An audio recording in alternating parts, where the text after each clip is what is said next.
Hi, this is Michael Buffer, and you're listening to the voice of the people. Let's get ready for Boxing Voice. Boxingvoice.com. You need that fear. All I'm trying to do is make a stand for something that I truly believe is right. I truly believe is right. I want to be like you. Come on, man. I'm the face of boxing. I'm the cash cow. I hold a record with pay-per-view. My drop, I know my situation. I want to fight. Production. But it's going to be very difficult for both of us.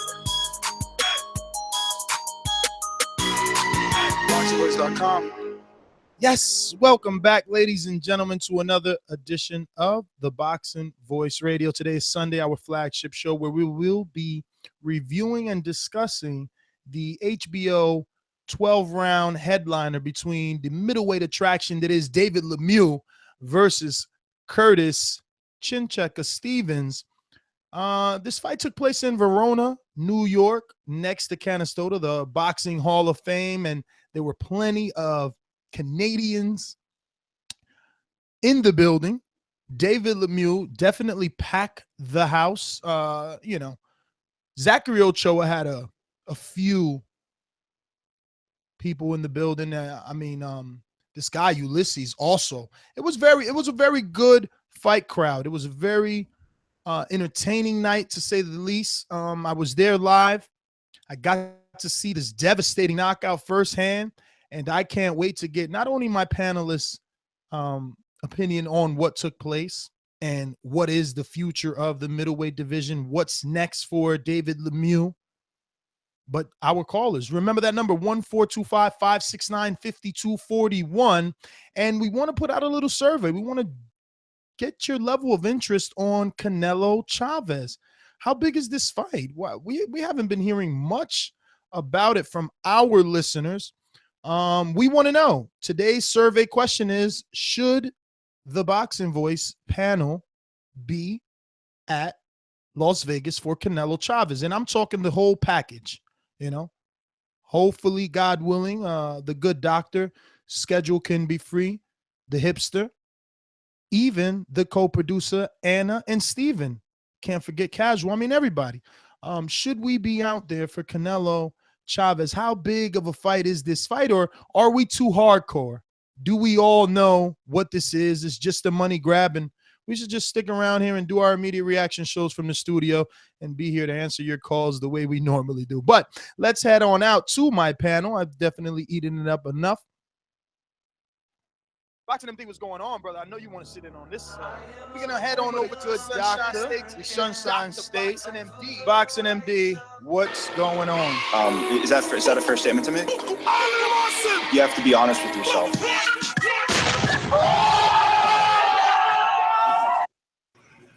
Curtis Stevens came in the ring Saturday night blasting Young Jeezy gangster music, and he got almost sent out in a fucking body bag. So, talk is cheap. Curtis Stevens, who runs his mouth like he's the meanest motherfucker to enter the ring, met a better, a bigger, and a more, technically sound power puncher. And that's obviously knockout of the year contender so early. So I think a weekend of boxing, but a few interesting things, including Demetrius Andrade not looking like the stud 154 pounder we believe, so yeah, ready to get into it.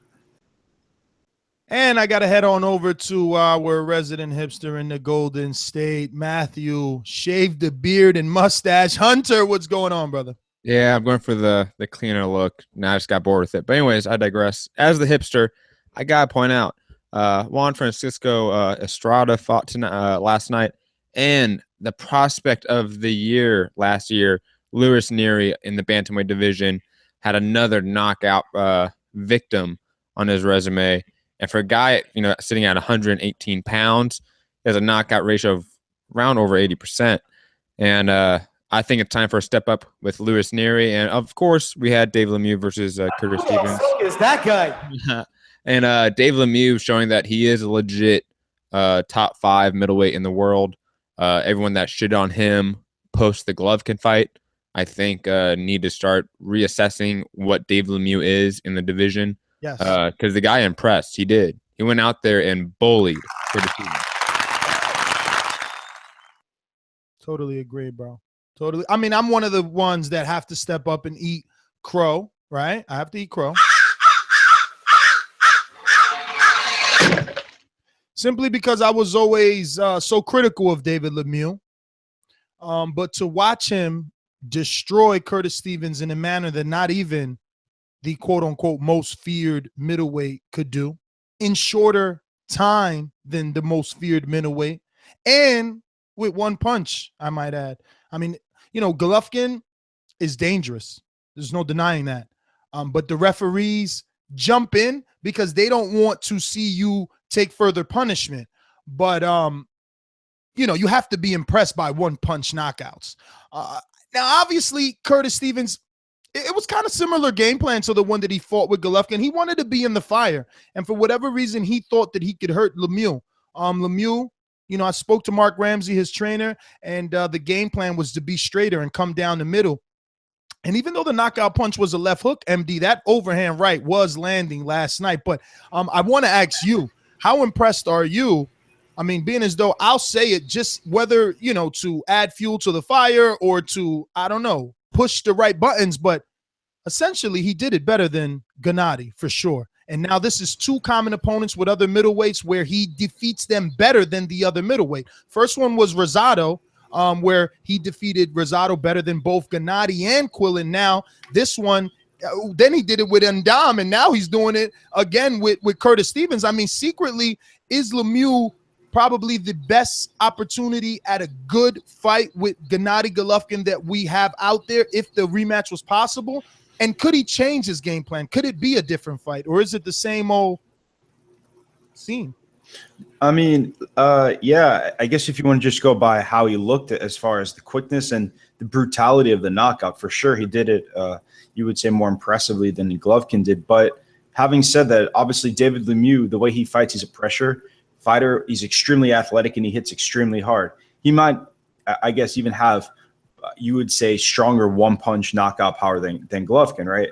But obviously Golovkin has gears. He has a better chin, and he's more disciplined in his attack because when David Lemieux was pressing hard against Curtis Stevens, he was getting countered, and he reacts differently than how Golovkin did, although he stayed composed. So the way he fights, he's all in or he's getting outboxed, because we've seen David Lemieux have issues getting outboxed, obviously, earlier in his career where he got knocked out, and obviously against Golovkin. So Curtis Stevens showed no adjustment in his game. He showed he didn't show any lateral movement. He just was there to be hit. And David Lemieux was switching it up very well with the body shot combinations, right? He'd do like a right straight left hook, and then he'd come back with the body and back up to the head. So offensively, David Lemieux was excellent that night. And the whole night they were like, HBO was terrible last night. We'll get more into that, but they really talk too much. They don't let the fighters fight, and the viewers really just enjoy what's going on in the ring. How were the shots sounding, Matt? How loud were they coming off on television? Because in the live arena, those punches were thudding. I was doing a live play-by-play for the UFC card on my podcast, and I was also watching the boxing card and doing live play-by-play. So I had the sound off, to be honest. Oh, good. So you want to ask somebody who was just watching boxing 100% this then? Half-assing it with the... Definitely. What do you mean half-assing it? I still watched it. Yeah. I didn't watch it with the sound on. You didn't get to experience it like a true fight fan would, right? I usually never watch fights with the sound on. I'll be completely honest. Moonlighting with UFC shit. Come on, bro. All right, so they sounded solid.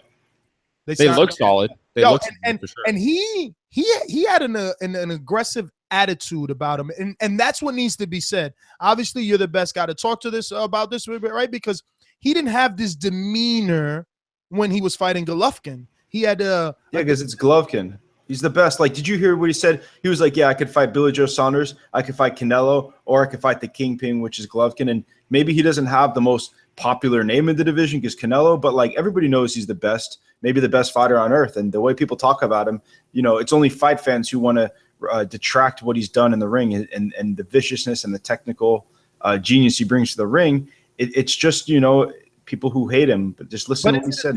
Fight? Is it a different fight? If Lemieux could come in, it would never be a different fight. He's way too technically crude. He gets hit on the counterpunch. He could be outboxed. Golovkin fought smart. David Lemieux hits hard as fuck. He could knock out Golovkin just like he could knock out anybody, right, with his power. But a smart fighter has gears in his game. It has levels. Yeah, but my thing and we have to also realize that Curtis Stevens is the perfect matchup for David Lemieux to look good in. Exactly, that too. But my thing is Lemieux didn't fight this type of fight with Golovkin. He didn't come forward pumping the jab. He didn't come forward throwing the right hand. He wasn't as aggressive as he was. Because his jab would be jabbed out by Golovkin. You have to understand you can't fight him that way. You'll lose. Golovkin had a jab. Curtis Stevens had no jab. Yes, you're not beating Golovkin by boxing him. And I think a lot of boxing fans know that. You have to pressure him. You have to be able to give him angles and be athletic and maybe be quicker on the inside and maybe moving in. You cannot outbox him. Trust me, you cannot. I don't know, man. This guy was coming forward with a double and triple jab, then following it up with a good straight overhand right. He was digging to the body with good left hooks. It was a different game plan from what we seen Lemieux versus Golovkin. I'm just saying, if we get this version of David Lemieux, the exact same one, I know that is not going to be Curtis Stevens' game plan is not going to be Golovkin's game plan. But if we get that Lemieux, who's willing to come forward, who's willing to mix it up, who's willing, to be in the fire, I don't know. It's at least worth the rematch pay-per-view money is all I'm saying. If you're going to give it to us, at least beat this version of you. But you're in agreement that he needs another marquee win, like maybe obviously Billy Joe Saunders, or if he knocks out Billy Joe Saunders, I think a lot more people who, thought the first fight was very definitive would be a little more open-minded because that's a legit win, more legit than someone like Curtis Stevens, right? That was a great win, and he potentially got knockout of the year, but it's not the win to get you in the upper echelon. I'm sorry. Is Billy Joe Saunders, Matt, really the win to get you in the upper echelon of the division simply because Billy Joe Saunders has a claim to top 5. Curtis Stevens has no claim to top 5. And he has that belt, which matters. Claim a top 5 because of the belt, you're saying? Yeah, it is.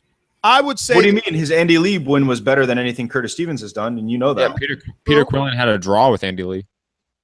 True. No. You're right. I mean, I guess that Billy Joe Saunders win over both Eubank now at this point, who's gone and moved up and won a version of a title at 68, and his win over Andy Lee, who, Quillen couldn't get the win and end up getting in the draw, right? I guess you're right. It does make him the most credible opponent for Lemieux to take on at 160. But to be honest with you, I think he can continue in the fashion that he is, and that is fighting barometer opponents, common opponents, and so throw a name out there because there's not that many. Monroe Jr. I think Willie Monroe was a good interview too that Ness did after the fight. I like that fight. Feared middleweight or avoided, not feared, because there's nothing to fear of a man that can't knock you out. But there is a reason to avoid a Cuban-style boxing guy that can make you look bad. And I think that's what's happening in the middleweight division, but it's also a barometer. Golovkin was able to find out the answer to that puzzle, so I think that maybe Lemieux should. I mean, and also it's a doable fight, right? Instead of just waiting in limbo, here's another guy that we've seen in there. Let's see what you can do. Yeah, and I think that David Lemieux, right, what he showed last night, he, earned his – as shitty as it is, and that was a good win, and it was a closer fight in a lot of people's minds, right? I thought it was almost a 50-50 fight because Curtis Stevens does have power, and David Lemieux has been hurt. So he earned himself that right to get like the Willie Monroe Jr. on HBO because it will deliver, because you cannot say that fight last night didn't deliver. No, that shit that was 3 rounds of hard punching and good and Ness technical combination power punching. It wasn't sloppy. It was very, very, very violent, but technical. So that's, fight fans would love that. And I didn't like that Curtis Stevens, for whatever reason, I knew he was going to fall in love with his hook. He always believes his hook is the punch, and all night he was waiting for the counter. So he was falling behind on the rounds anyway. And Lemieux was doing excellent work to the body. Since Curtis likes to use that peekaboo and then hit you with that hook the minute he sees you exchanging. He wants to throw like Danny in between the exchange. But the problem is, using that high guard, Lemieux was taking advantage of that body. But listen, let's keep it rolling unless you guys have any cherries you need to add on top of the David Lemieux spectacular near-death knockout. Let me just mention that I was there live, and this man needed to be taken away on the stretcher. There were no words or movement from him until he reached the hospital. And the only statement released from the hospital is that he is moving and was able to say some words. So, you know, he was looking like he was on a crucifix on the ground for real. No, let me tell you, I'm no Boy Scout, even though I was one a bunch of years ago. I love that when that shit came through on the press conference and Eric Gomez read it, Lemieux was like, well, you know, basically, I'm paraphrasing. Go watch the press conference video. But basically, he was like, well, he shouldn't have been talking shit, you know? How ironic is it that he was talking all the trash and he's the one that ended up in the hospital? Yeah. I kind of like that. I fucking like that. I don't want you to be a nice guy. Like, look, the guy's not hurt. You know, he's not dead. They said the statement. He got to speak at the hospital. So, yeah, continue to fashion. Curtis Stevens been that. He's been having that reputation for a long time with talking shit, talking about putting people in the ground and bringing out fucking caskets. Yeah. So, you know, it is what it is, right? If you respect a fighter and, you know, you choose not to respect him, I feel like you have the right as someone who is risking it out there to kind of, you know, just say how it is, because that's kind of how it is. If you come out there and you talk about hurting someone like that and you get hurt, you know, don't act like him to lose sleep over it. Totally agree. Listen, on the undercard, we don't have that as one of our top 5 topics, but I want to mention Diego De La Hoya since the hipster mentioned the 118-pound, whoever the fuck. What's this guy's name again? Louis Nery. Where's the guy that we asked that? Who the fuck is that guy? Louis Nery. Well, Louis Nery, what title or sanctioning body is he paying these fees? Oh, WBC? He has a version. He has some regional WBC belt, I believe.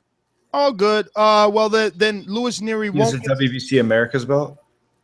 Louis, I don't pay Diego attention. De La Hoya, but Diego De La Hoya, who fought last night on this undercard, he fought a 10-9-1 record opponent, and he almost got, I think, got dropped or almost dropped in the 3rd round.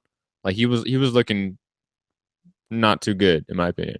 You know, let's talk about that, because what happens is sometimes guys try to stay active, right? Like I'm not even gonna say. I'll let you guys come up with your own, you know, scenario. But fighters try to stay active, and in trying to stay active, they either get hurt or don't look as good as we want them to versus opponents they should look good.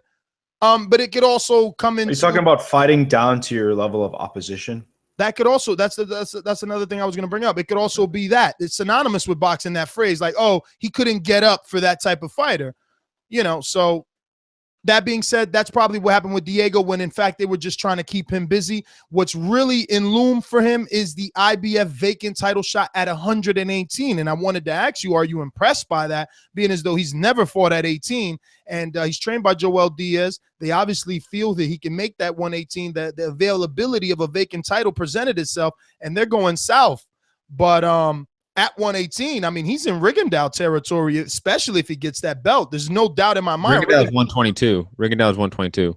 Well, there you go. That's why we got a hipster on the panel to correct. But you got like Shinsuke Yamanaka is the king of 118. Obviously, the Louis Nery has been a hot prospect in that division. Names are hard to pronounce, so I'm not going to try to butcher them. But there's some good people in that division. Payano is in that division, obviously. Who's the guy that just fought on the Bounce TV card? Oh, well, if Payano's there, then you got Warren and all those other guys. Yeah, Rasheed Warren is in that division. Stuck on De La Hoya's nephew, cousin, something, sibling at the very least. Cousin. You said he didn't look good. I thought he was beating the hell out this dude in there. That kid looked bad, bro. You get caught enough times by a guy with a record of 10-9. You know, that's 500. You get a record of 500. You get caught enough. It's just like any guy that is not of that level. You don't know if it's Darnell Boone. Could be Darnell Boone. I don't know. I'm just saying, like, I don't know. Like, I definitely didn't see this fight, so you guys can continue commenting. No, it's all good. We'll move on to the other guy that you've seen Diego De La Hoya before, though, right? Like, I don't think anyone's that impressed by him. No, I mean, there's a reason why I'm not. I thought, what's his name? Felix Diaz, not Felix Diaz. Joseph Diaz? No, the Jason Velez? No. I'm having a all right. Verdejo, my bad. I thought Felix Verdejo early on looked the goods, and I kind of like, you know, haven't been so sold on him. So I don't know. Like a lot of times prospects they peak, and I don't know. De La Hoya doesn't really catch my eye yet. So I guess I'm casual on him. Well, someone that didn't peak or didn't catch my eye, definitely did not impress. And in the post-fight press conference, Eric Gomez, the vice president of Golden Boy Promotions, or probably now president of Golden Boy Promotions, definitely said that it was due to the inactivity. Let's remind our listeners, Gamboa hasn't fought since September 2015. So if he didn't look good versus essentially a lob is what this was. He was supposed to knock him out for sure. So play the violin all you want, because I'm in that same bracket. If anything, the violin needs to come on when JD calls in, who has definitely. Definitely. He thinks Gamboa beats Lomachenko. Like, come on. Exactly. I did ask that question to Gamboa and the team. Lomachenko is definitely in the plans. They have a 3 to 4 fight deal. I guess if he looks good in these 3, they'll give him that 4th. Lomachenko's in the plans, so you guys will get your fight. I also have some other sexy news that you didn't hear from me, all right? You didn't hear that a possible Dominican may be fighting a very popular Mexican. Do the math for yourself. See, what other hint could we give them, Matt? Because that's kind of I mean, it's not really vague. Wait. It's not really vague if you think about the divisions that the Dominicans are in. Then it's not hard to see. But the particular Dominican is fighting a person he doesn't. No, listen. A Dominican versus a popular Mexican. It's not that hard. Let's see. Let's do some trivia here. You know, you might win a shirt if you get the right answer. What do we got to talk about? So Gamboa, what do you guys think? I didn't think he looked good. Obviously, 2 years out of the ring, there's some rust.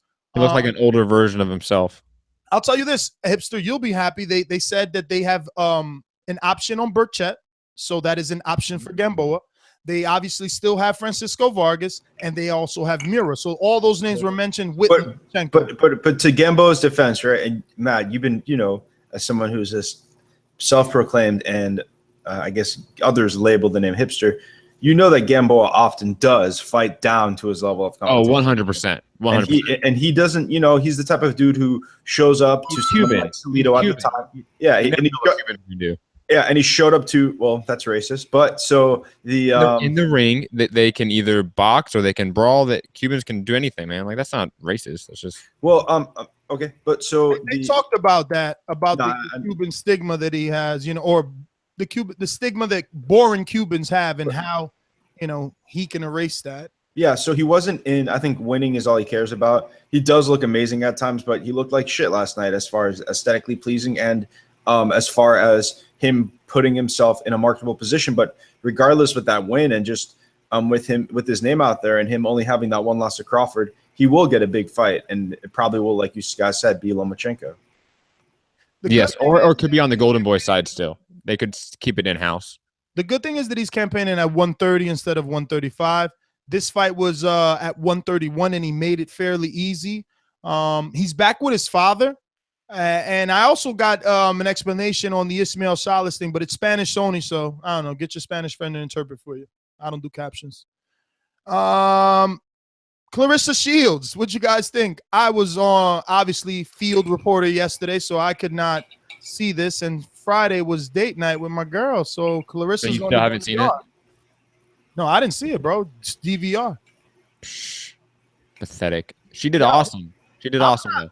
I seen the highlights. Okay, that's good. That's something. And she a quick fight.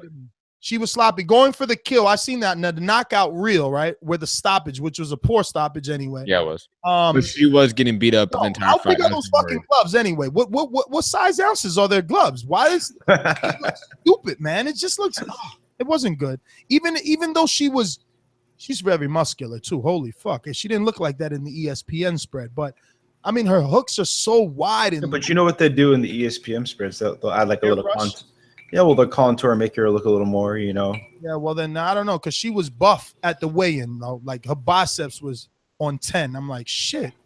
Yo, but it doesn't matter. The finishing blows look sloppy. Matt, no? Because you're making faces. It's her second pro fight. Did Floyd tweet her? Did Floyd tweet her? I think that... That was good. I think that she is obviously like nervous. Like there's some like nervous energy there. Like she wants to impress. So she goes out there and bombs on people when if you watched her in the amateurs, she's a much better boxer than that. But because she's thrown in positions like the Kovalev Ward undercard, one of the biggest pay-per-views. She did look like Rigo in the amateurs, I'm not going to lie. She's very different. She is very different. Was she really more technical in the amateurs, or was she just more athletic? I thought she was more athletic than a lot of those other whoever women. that chick She was much more methodical, I would say, in the amateurs, obviously. Like there wasn't that sense of urgency. Like you can see her with every shot wanting to get that big knockout and impress. Because I can tell that she feels like she has the sport on her back, especially in the American market. She does. The women's side of it. Look at Matt Platt. Hold on. Put all that weight on her. Guys. The women's side of it, come on. She's the biggest face of women's boxing in America. Is she not? More on her back. You opened the door for me. Did anyone see that her fucking bra bust on? Yeah, I saw that. Yo, this is like the perfect time for like some sports bra company to step in and sponsor her right now. Like she's going for the knockout and the bra's coming out from under her arm. Why are you trying to sexualize a woman athlete? Sexualizing shit. I'm telling you what happened on television. This is what I'm saying when we're watching women's boxing. I mean, you don't talk about a guy when his, well, because a guy's bra isn't coming out from his underarm. They're shirtless in the ring. Remember, it's a little bit different. I don't know. One of Wilder's best wins are against a guy with titties. So, yo, you're on fire tonight. Listen, Andre didn't watch it either. This was also I was working the Lemieux fight, so I'm not I'm not the hipster. We're gonna go 2-hour hipster. This is why we got a hipster on the panel. So what happened? I heard he looked like shit though. People were saying, yeah, he did. People sent me messages saying, yo, if he fights Charlo. Now let me do my word is born Ness. If he fight Charlo, he can't fight Charlo looking like that. Yo, someone even said Lubin will take him. Damn, Andre has fallen. Yeah, I think Lubin could take him at this point. Man, I gotta watch it. Was it like arm punches? Was it like not real? Like no, like his. No, but how did he look so bad and win a split decision in Germany though? Well, because the other guy did still lose, but Andrade looked bad. This was supposed to be a showcase, in my opinion, and. Showcase. Come on, man. Let's be real. This kid was the WBA interim or regular champion. Who has he fought? He hasn't fought one notable person. He hasn't fought one notable person. You cannot go on his resume. Neither has Toyota Corolla. Ever heard of? Neither has Toyota Corolla, but you talk about him every week. Yeah, come on. That's just because I'm a hipster. But you see? Oh, come on. You know I have to rep those Japanese fighters. But anyways, I digress. I think that Andrade's balance was completely off in the fight. Like he kept screwing up. He looked almost like Deontay Wilder in there, the way he was throwing shots. Like it was just so sloppy. It was windmills in there. Like it was just there was no jab. Like I'm sorry, Demetrius Andrade just looked. Was so there fly swatting or no? I mean, you gotta if you haven't seen it, you will watch it and go, "This is Deontay Wilder." Holy shit! Oh, like I'm telling you, man. Like it was bad. Andre was looking like that. Yeah, like just that sloppy, just like throwing his arms into it. And link. I'm gonna have to check it out. And then like his ring IQ was just atrocious. Like there was times where like obviously because of his size and power. You're the producer. How long has he been out the ring? Let's be fair though, because it's hard. He fought in June of 2016. Is that when he fought Rose? Or that was like a long time ago? No. He fought somebody else. That was like an HBO fight. That was a long time ago. Yeah, I think that was the last time I've seen him. Was it Willie Nelson? I think it was Willie Nelson. That thumbs up button helps with the visibility of the show. I don't know with Andre, man. I got to give him a pass. We know how good he is. He's beat everybody. Don't forget he's beat Thurman, Bradley, Vaughn, everyone, either in the pros or the amateurs. Vaughn's also knocked him down. He chose to sign with 2 small promoters. MD, you doing laundry again over there? Thank you. Yeah, so he chose to sign with Banner Promotions and Star Boxing. No, I actually got inspired by Curtis Stevens coming out too. And I'll put it this way very quickly: that Andrade is cooking up something, Demetrius Andrade isn't a bad fighter or bad boxer, but the level of hype that his fans give him, the level of prestige his fans give him, where they think that he can move up to 160 and like give Golovkin his toughest fight. Like those people have to reassess what they're thinking and what they're watching. Yeah, but you're a hardcore fan. Can't you watch this fight with the eyes knowing, oh yeah, my guy's coming off of a long layoff. He's not gonna look his best. Extraordinary people don't look like that, what Matt's saying, and I agree. Yeah, like that's what I'm saying. I'm not. He's still good. I'm not saying he's bad, but the idea that he is the best junior middleweight in the world. He can move up to 160 and beat Golovkin. Like, no, like that's not a reality right now. Can you tell me like someone like, because I'm not even going to use like, this is like a weird analogy, but I'm not going to use some of the greats like a Floyd or a Pacquiao. I'll use like a little less than that. Can you tell me like, Ness, when you saw Tim Bradley look like horrible, awful in a fight that he shouldn't have looked that bad in?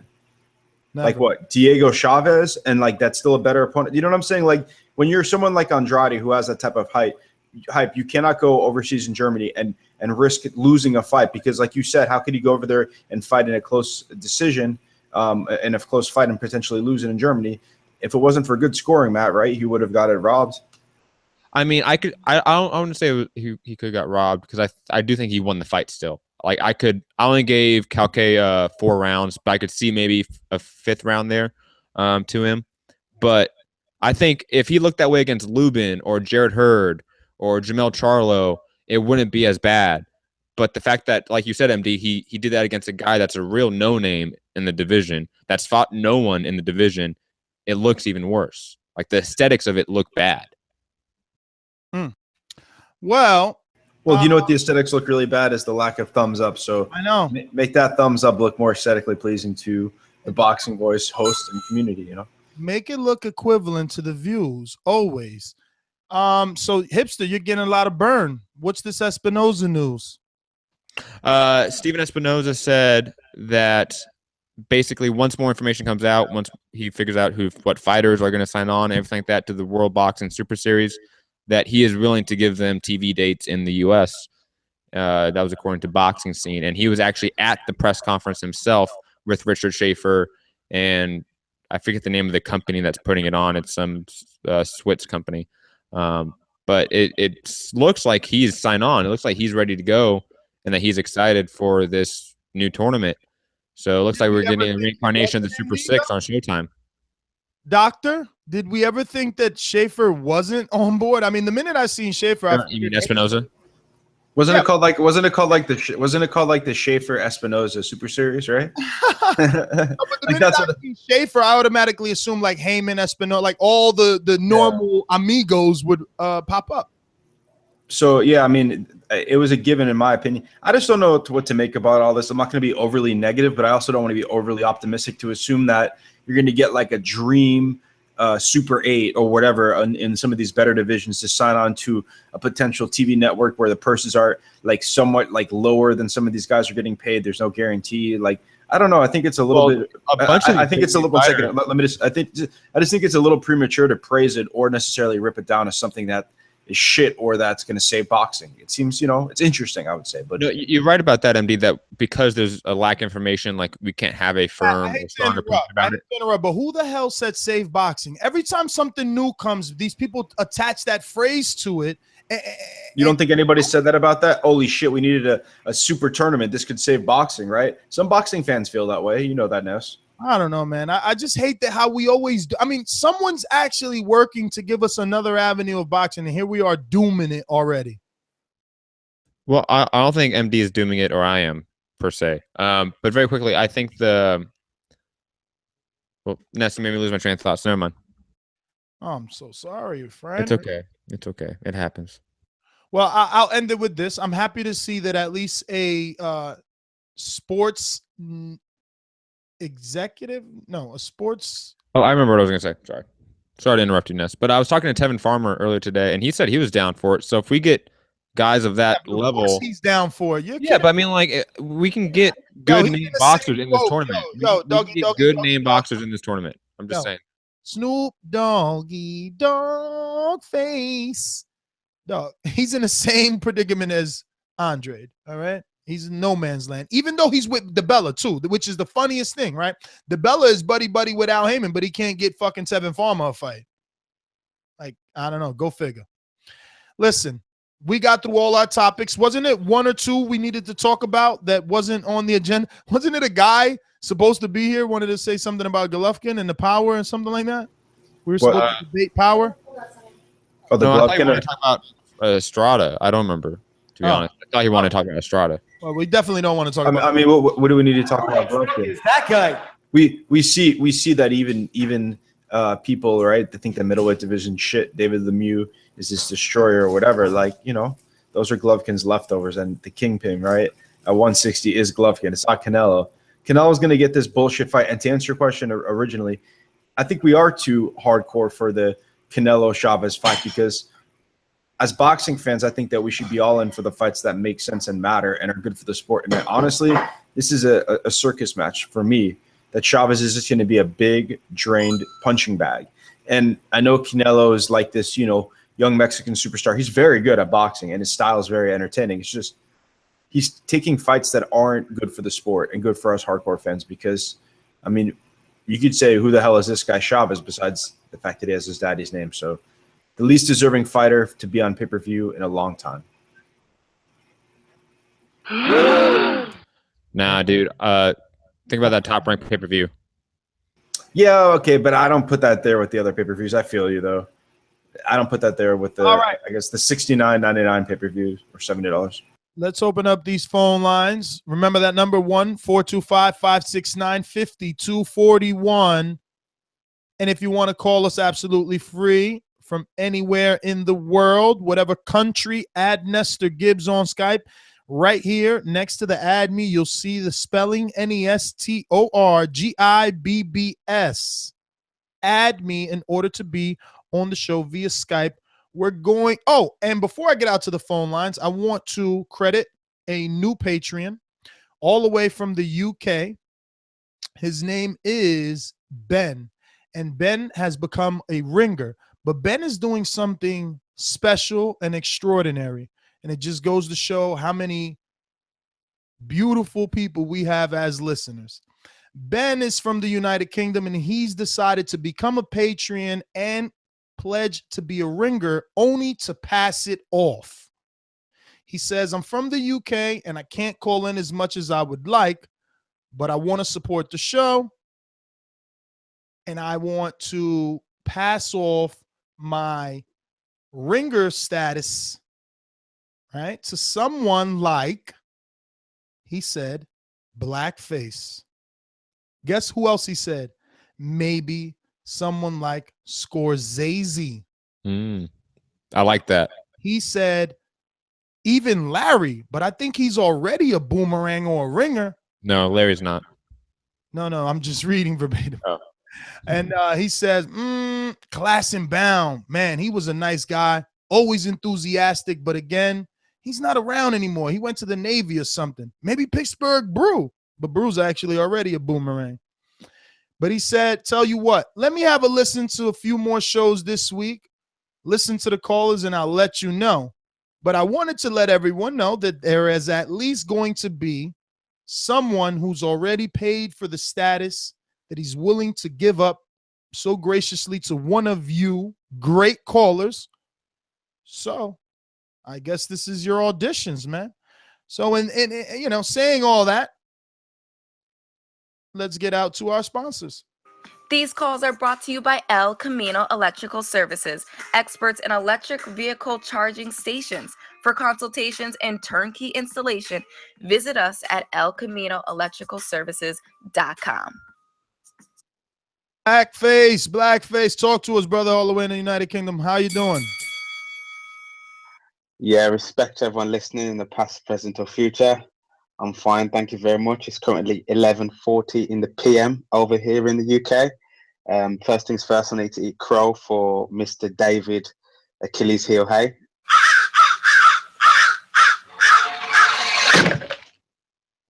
Yeah, that was the in regards to the weekend's fight. That was the first time I've ever watched Andrade, and he looked okay. He got the victory. I had him winning the fight pretty clearly, but you know, it was just an okay victory. But the most important thing is that he won, and it also looks good on your CV. The fact that he went to Europe and took a man's title in Europe. Quick question: was that for the Super WBA title? Or was that the regular? Hell no. He gonna have to face Laura for that. But this is his second time. This is his second time packing his bags, going on a road. He's got a Blackface. He's got to come back here and fight a imam next, because Laura fought a rabbi. So you know what I mean. That's his gatekeeper status. Right. Okay. Well, Yeah, yeah. let's Hopefully. make a joke out of who's the his fact title? that he went to another country for the second time and became a champion for the second time, while other guys are getting spoon. No, I mean, realistically, it was a Lara joke, but went over your head, I guess. No, I get it. Even I thought it was funny. David Lemieux. That was a vicious, devastating, brutal knockout. It was funny to see Curtis Stevens just lying there on his back, looking at the stars. I'm pretty sure he was shaking hands with Tupac after that one. Have you heard anything in regards to like, has he got any injuries, or is he okay? Is he walking around, or is he Who? just still unconscious? Stevens. Last we heard, he was at the hospital. He was moving and did speak. He's been also officially unendorsed by Young Jeezy. Well, hopefully, this means now that Lemieux can do something after the GGG loss, because I think what makes your resume stronger and supporting GGG is the fact that the people that you beat then do something after you beat them. So hopefully Lemieux can go on and become a world champion, or do something worth of note after losing to GGG. Martin Murray. Okay. Yeah, but Blackface, what, like, people would take credit away from any of them, because even what's his name, Willie Monroe, like Ness is saying, that would be a good fight. GGG beat him as well, so it's just all going to be GGG's leftovers that people are going to be critical of, right? No, but as long as the reason Floyd's resume is so strong is because after he beats guys, they still do something with their life. Pacquiao still went off and become world champion again, and was in discussions about being fighter of the year. And there's other fighters out there that have done things after he's beat them. So hopefully Lemieux can be the first guy who becomes a world champion, as far as I'm aware, after he loses to GGG. There might be others, but I'm not 100% sure. I said Tyson Fury, a picture of Tyson Fury. Come on, Blackface.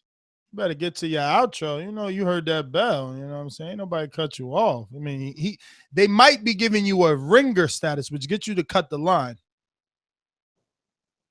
Well, I'm either eating at the table or you're on the menu. Yo, somebody messed up your punchline. Say that again.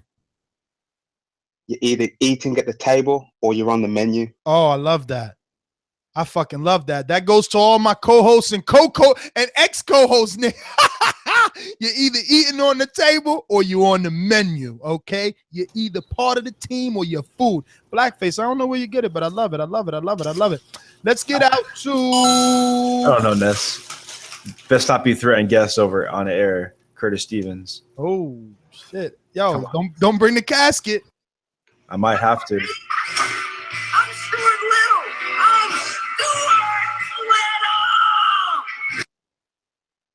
What's happening, Nesta? What's happening, Stuart? How are you? Well, what can I say? I mean, I was just laughing at your comment that Andrade, at least he's going to Europe and he's not being spoon-fed fights and titles. I mean, if this is not a spoon-fed title, I've never seen one. You know, the guy's fought nobody of any class for ages, yet he stepped straight into a regular belt title fight against some fucking bum that even the Europeans don't know. And let's not get... This is the guy that was going to clean the 154 division out. He was going to clean everyone out. He was going to step up. He was going to take Golovkin to school. Fucking unbelievable. I mean, let me tell you something now. That Andrade last night would have got knocked out by Liam Smith. The way he was sitting in the pocket, trading with his fucking head down, James DeGale style, swinging for the hills. No pop on them punches. Them powder puff punches weren't hurting this guy at all. And this guy, this guy's a welterweight at most, and he wouldn't even do very well at welterweight. Most of the welterweights are taking him out. But Andrade, this machine, this pound for pound fighter we've been told for so many years, struggling against some fucking bum that can't punch, that can't do anything. And let's be real, after 5 rounds, Andrade was worked out. This guy with limited boxing skills worked Andrade out and started to take over the fight. Andrade, this slick superstar boxer, actually had to change his style. He had to change. Did he go orthodox or something, or southpaw, one of the two? I don't know, which I can't remember. It was a fucking... It was a good fight, don't get me wrong, but it was just a poor performance from Andrade. And so if you want to talk about spoon-fed fights, there's one for you straight away. I mean, Andrade doesn't beat any of the top guys, any of them. And let's just stop talking about Golovkin, because if you want Andrade to move up and fight Golovkin, then just stick him in there with Golovkin and watch him get the Curtis Stevens treatment. But this time, he probably won't wake up. That's how bad of a mismatch that fight is. Now, David Lemieux starts Stevens. I mean, great fight. I enjoyed it. David Lemieux, although he's very open and he's exposed to big shots, he lets his hands go and he's a sight to watch. And he's got a fucking terrific punch on him. I mean, he starches people, and that's what people want to see. I mean, I don't want to see him fight Golovkin again because he can't hurt Golovkin. And if David Lemieux can't hurt you, he's in trouble because his boxing skills are limited. But he's a tough guy, strong, he hits hard. And to be honest with you, if Charlo wants to fight, he's moved up to 160. Let's see Charlo, David Lemieux, and let's see where Charlo is. Because if he beats Lemieux, then I'm going to start taking him serious. Or he wants to go straight to Golovkin and Canelo Alvarez. And he's fought nobody. J-Rock, that's it. So let's see him fight David Lemieux. We'll take it from there. I know who my money's on. Well, all right, Stu. Great call, brother. He made it under the 3 minutes. I'm shocked. No, that's what happens when you don't interrupt him. He's always been a good caller. I mean, what's going on? What's going on, fellas? TVB, what up? All good, all good. What you think of last night's fights? Yo, let me go back to Friday, though, because the fight of the weekend was actually, I don't remember what weight it was at, but it was Mathis, the kid from Chicago, versus the kid that was from Detroit. I think they was fighting at 130 pounds. Homeboy was it the opening fight on the Clarissa Shields card? Yeah, that was the opening fight. The guy with like the mohawk, right? That brought the pillow to the weigh-ins or whatever. That said, like, exactly, I seen that fight. I seen that fight. That was a good fight. That was a really good fight. I forget the names, but that was a really good scrap.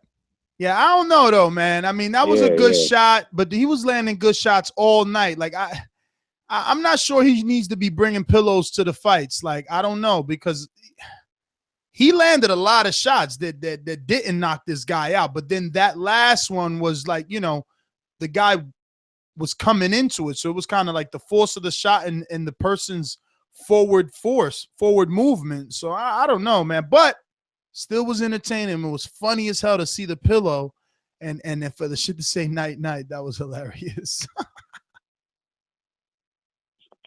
That was a live one. I think Clarissa Shields looked good too. But moving into Saturday and Lemieux and Stevens, Lemieux looked good, man. He looked extra sharp. His punches, he still got looping overhands and looping hooks, but at the same time, he threw them a lot faster. I think his combinations, his pace of exchange was a lot faster. It was a lot quicker, and Stevenson looked confused as hell. And so I figure Lemieux should get win, lose, or draw. Whether it's Triple G or Jacobs, he should get the winner of Triple G and Jacobs, or he should get Saunders, because I think he's at that level at 160. I don't think any other fight makes sense, even him getting in the ring with a Quinlan or Monroe is a good fight too, but it's too much to lose. And again, I think that's pointed out earlier, Monroe is an avoided fighter, not feared, but just avoided. So I don't think Lemieux would give Monroe the time of day. I'll think. What about Canelo? That, you know, if he does. Yeah, and Canelo's not going to fight him. That would be a good fight, but Canelo's not going to fight him. Why? To be honest, I think Canelo matches up well against Lemieux, because Lemieux is not a boxer; he's a power puncher, and Canelo, I think he always looks good against someone like that. And I would definitely favor Canelo to beat Lemieux stylistically. You know, Lemieux hits hard.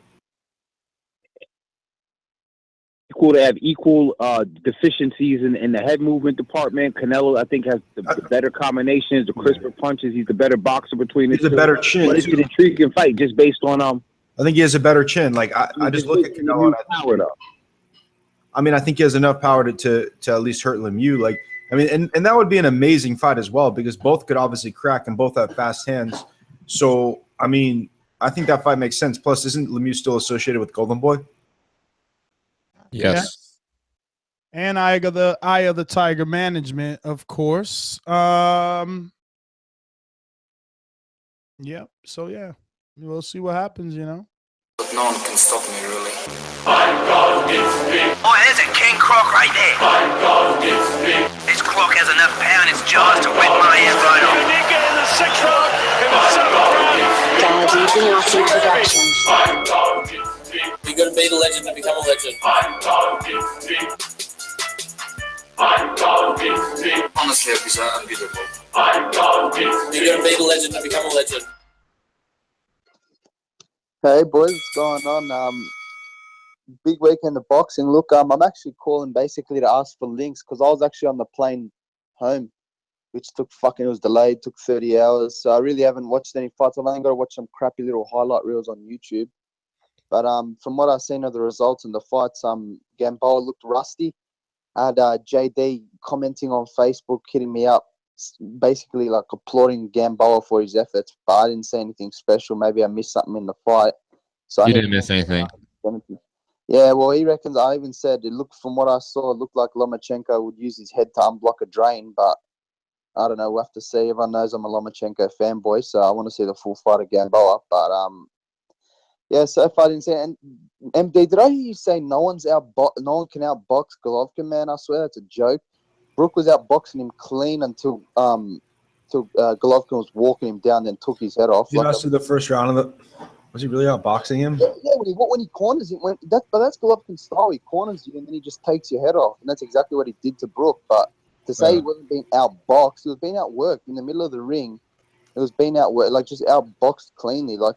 And then when you got Golovkin with his foot in his mouth saying, "Oh, I'll move up to 168 and fight people," and then when he's got a skilled boxer like Ward calling him out, he decides to say no. Like he's not a boxer. He just likes to rip people's head off. You can't sit there. So he's skilled. He's skilled and powerful, but I don't think he's a great technical boxer. Barely any head movement.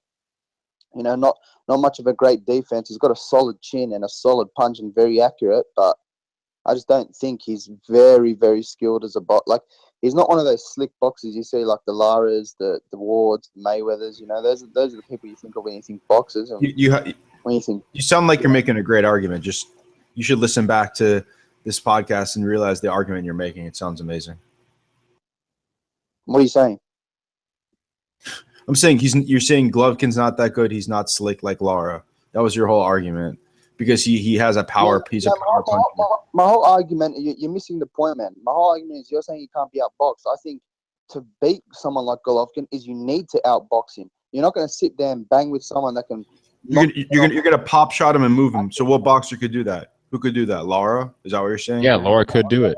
Andre Ward at 168. Andre Ward at 168. Like, I mean, it's just so boring with you.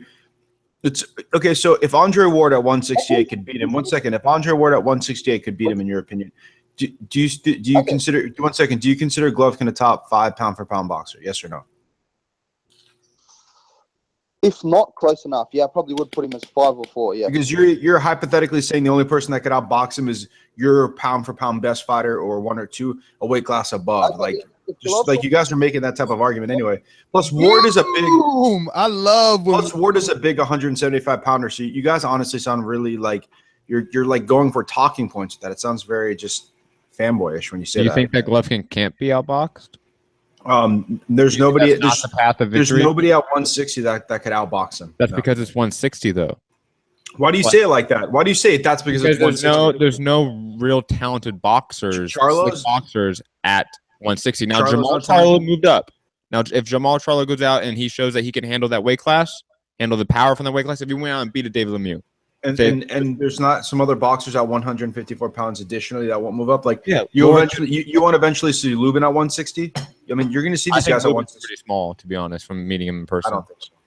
I think he can take. I think he could be at 154 for a while. And Golovkin's 36 years old. Hey, I just wanna say. Those are alternative facts. He's not 36. Those are alternative facts. 34. Oh, he's 34. Thursday, like 35 now. I just want to say. Alternative facts. To not be emotional when we're speaking about these fighters, you know.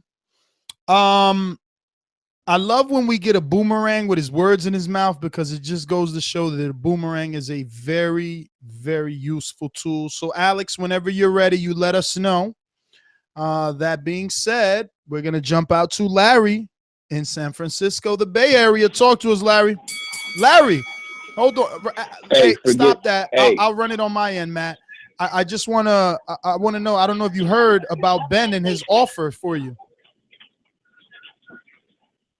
No? Hey, I did hear about it, but come back to me. I'm at the grocery store. Oh, all right, buddy. Well, there you go. He's listening to like TBV at the grocery store. That's hilarious. Donald in Richmond, California. What's up, y'all? I like David Lemieux. He did real good in that fight. But you know who I wanted to see him fight? I wanted to see him fight Daniel Jacobs before Jacobs made the fight with Golovkin. Like, let's say if Jacobs wasn't in the fight with Golovkin right now, after seeing that last night, gotta be honest, wouldn't you guys be saying Jacobs would be a great fight for Lemieux right now? I think Lemieux beats Jacobs, but I agree that would be a very entertaining fight. Yeah. And also what you guys were all saying, the same thing about Charlo too. I'm thinking that since Charlo is just coming into the 160 division, I say give him Willie Monroe right now, and then after that, Lemieux. And if he gets through Lemieux and Willie Monroe, I say give him the Golovkin fight too. And fun fact and her fight. Fun fact about Willie Monroe. Fun fact about Willie Monroe. Even with Golovkin, he's only ever gotten 3 weeks or a little more than 3 weeks notice for those fights with Rosado, Golovkin, all those guys. Well, you know what? They like to do some of those guys like that because if they know you got some talent and you're good, they want to catch you on the back end and say, oh, let's call this guy up and give him 2 weeks notice and, or give him 10 days and try to throw you in a fight like that and catch you, a little sluggish and having a hard time making weight. But Clarissa, I want to say she did good in her fight. I think she just needs to slow down a little bit and get a little bit more patience. The girl that she was fighting, she was pretty durable as far as taking punches because she was hitting it with some good punches. But if Clarissa took her time a little bit more and connected in a better way, I'll give her a couple of more fights. And then Gamboa. I like Gamboa. Now, we got to be honest about Gamboa. Gamboa's 35 years old, and he really hasn't had any really serious thing going on within the past, 3-4 years.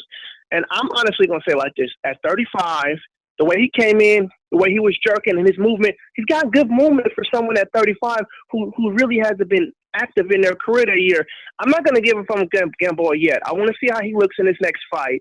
And then, I would say, okay, well, something's not right. But, I mean, he wasn't as great as we look at him to be. But I say that he still has the movement. I mean, for someone for 35, the reflexes that he had, he didn't look like he was slow at all. He looked like he still has the reflex and the movement.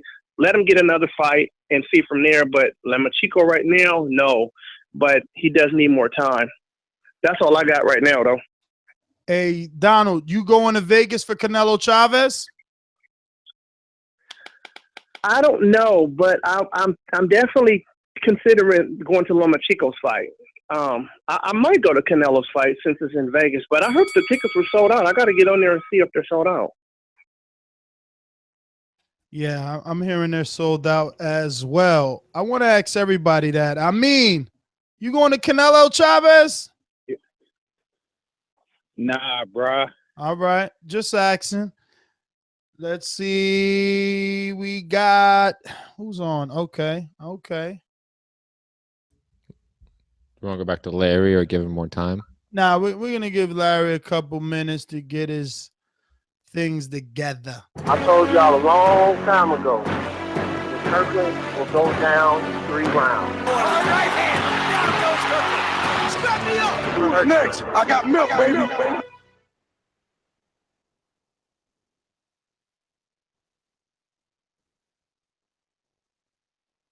Come on, Milkman.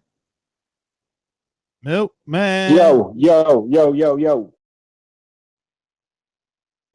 What up? Yeah. I gotta get used. Hang on a second. I gotta get used to this Skype shit, man. Cause I gotta unmute myself manually and shit. I'm used to you doing all the work. Yeah, but I'm back. Hey man, what a vicious knockout, man. I hadn't seen a knockout that bad. Shit. First knockout that comes to mind is when Sergio knocked out Paul, man. Where somebody they were just lifeless on the ground. I was like, I thought he killed him, man. I was like, holy shit. So that's how the cookie crumbles sometimes, man. But I would like to see Lemieux. I would say get the winner of GGG and Jacobs, but I would rather see him fight Jacobs. I'm not too thrilled about seeing another GGG fight. I think it'll be more of the same. But you know, man, him, Jacobs, or maybe I don't know, Billy Joe Saunders. I think those would be some good fights, man. But yeah, brutal knockout, man. Brutal knockout. And that's how boxing goes, man. You just never know. You know, styles make fight. What about against Suzuki? So who? Suzuki. Toyota Corolla? I don't know. Honda. What's the name of the Asian guy? Toyota Moreta. Whatever. What is his name? Ray Liotta. Ray Liotta. Ray Liotta's off doing a 50 Cent inspired movie or produced movie. Nah, man. I want to see Jacobs or Saunders, man. Give me that. You know, shit. Can Chavez still make 160? Chavez Jr. Nah, he's not animal status anymore. What about Jamal Charlo? I would love that. That would be damn good. That would be a good scrap. You know, man, here's the thing. GGG and Jacobs is going to set the tone for that division, man, how it's going to look a few years from now. If Jacobs can beat GGG, it's gonna really kind of upset the flow of that division. It's gonna make it real exciting. I mean, do you expect that to Yeah, happen? it would be the Tyson Fury effect, to be honest. That would be interesting because then it would get interesting all over again. Except it'd be even a bigger upset. Way bigger. Yeah. Oh yeah, for sure. So I think, you know, that would be something boxing would. I think boxing would benefit, especially that division. Like you said, it would be. How will boxing benefit though?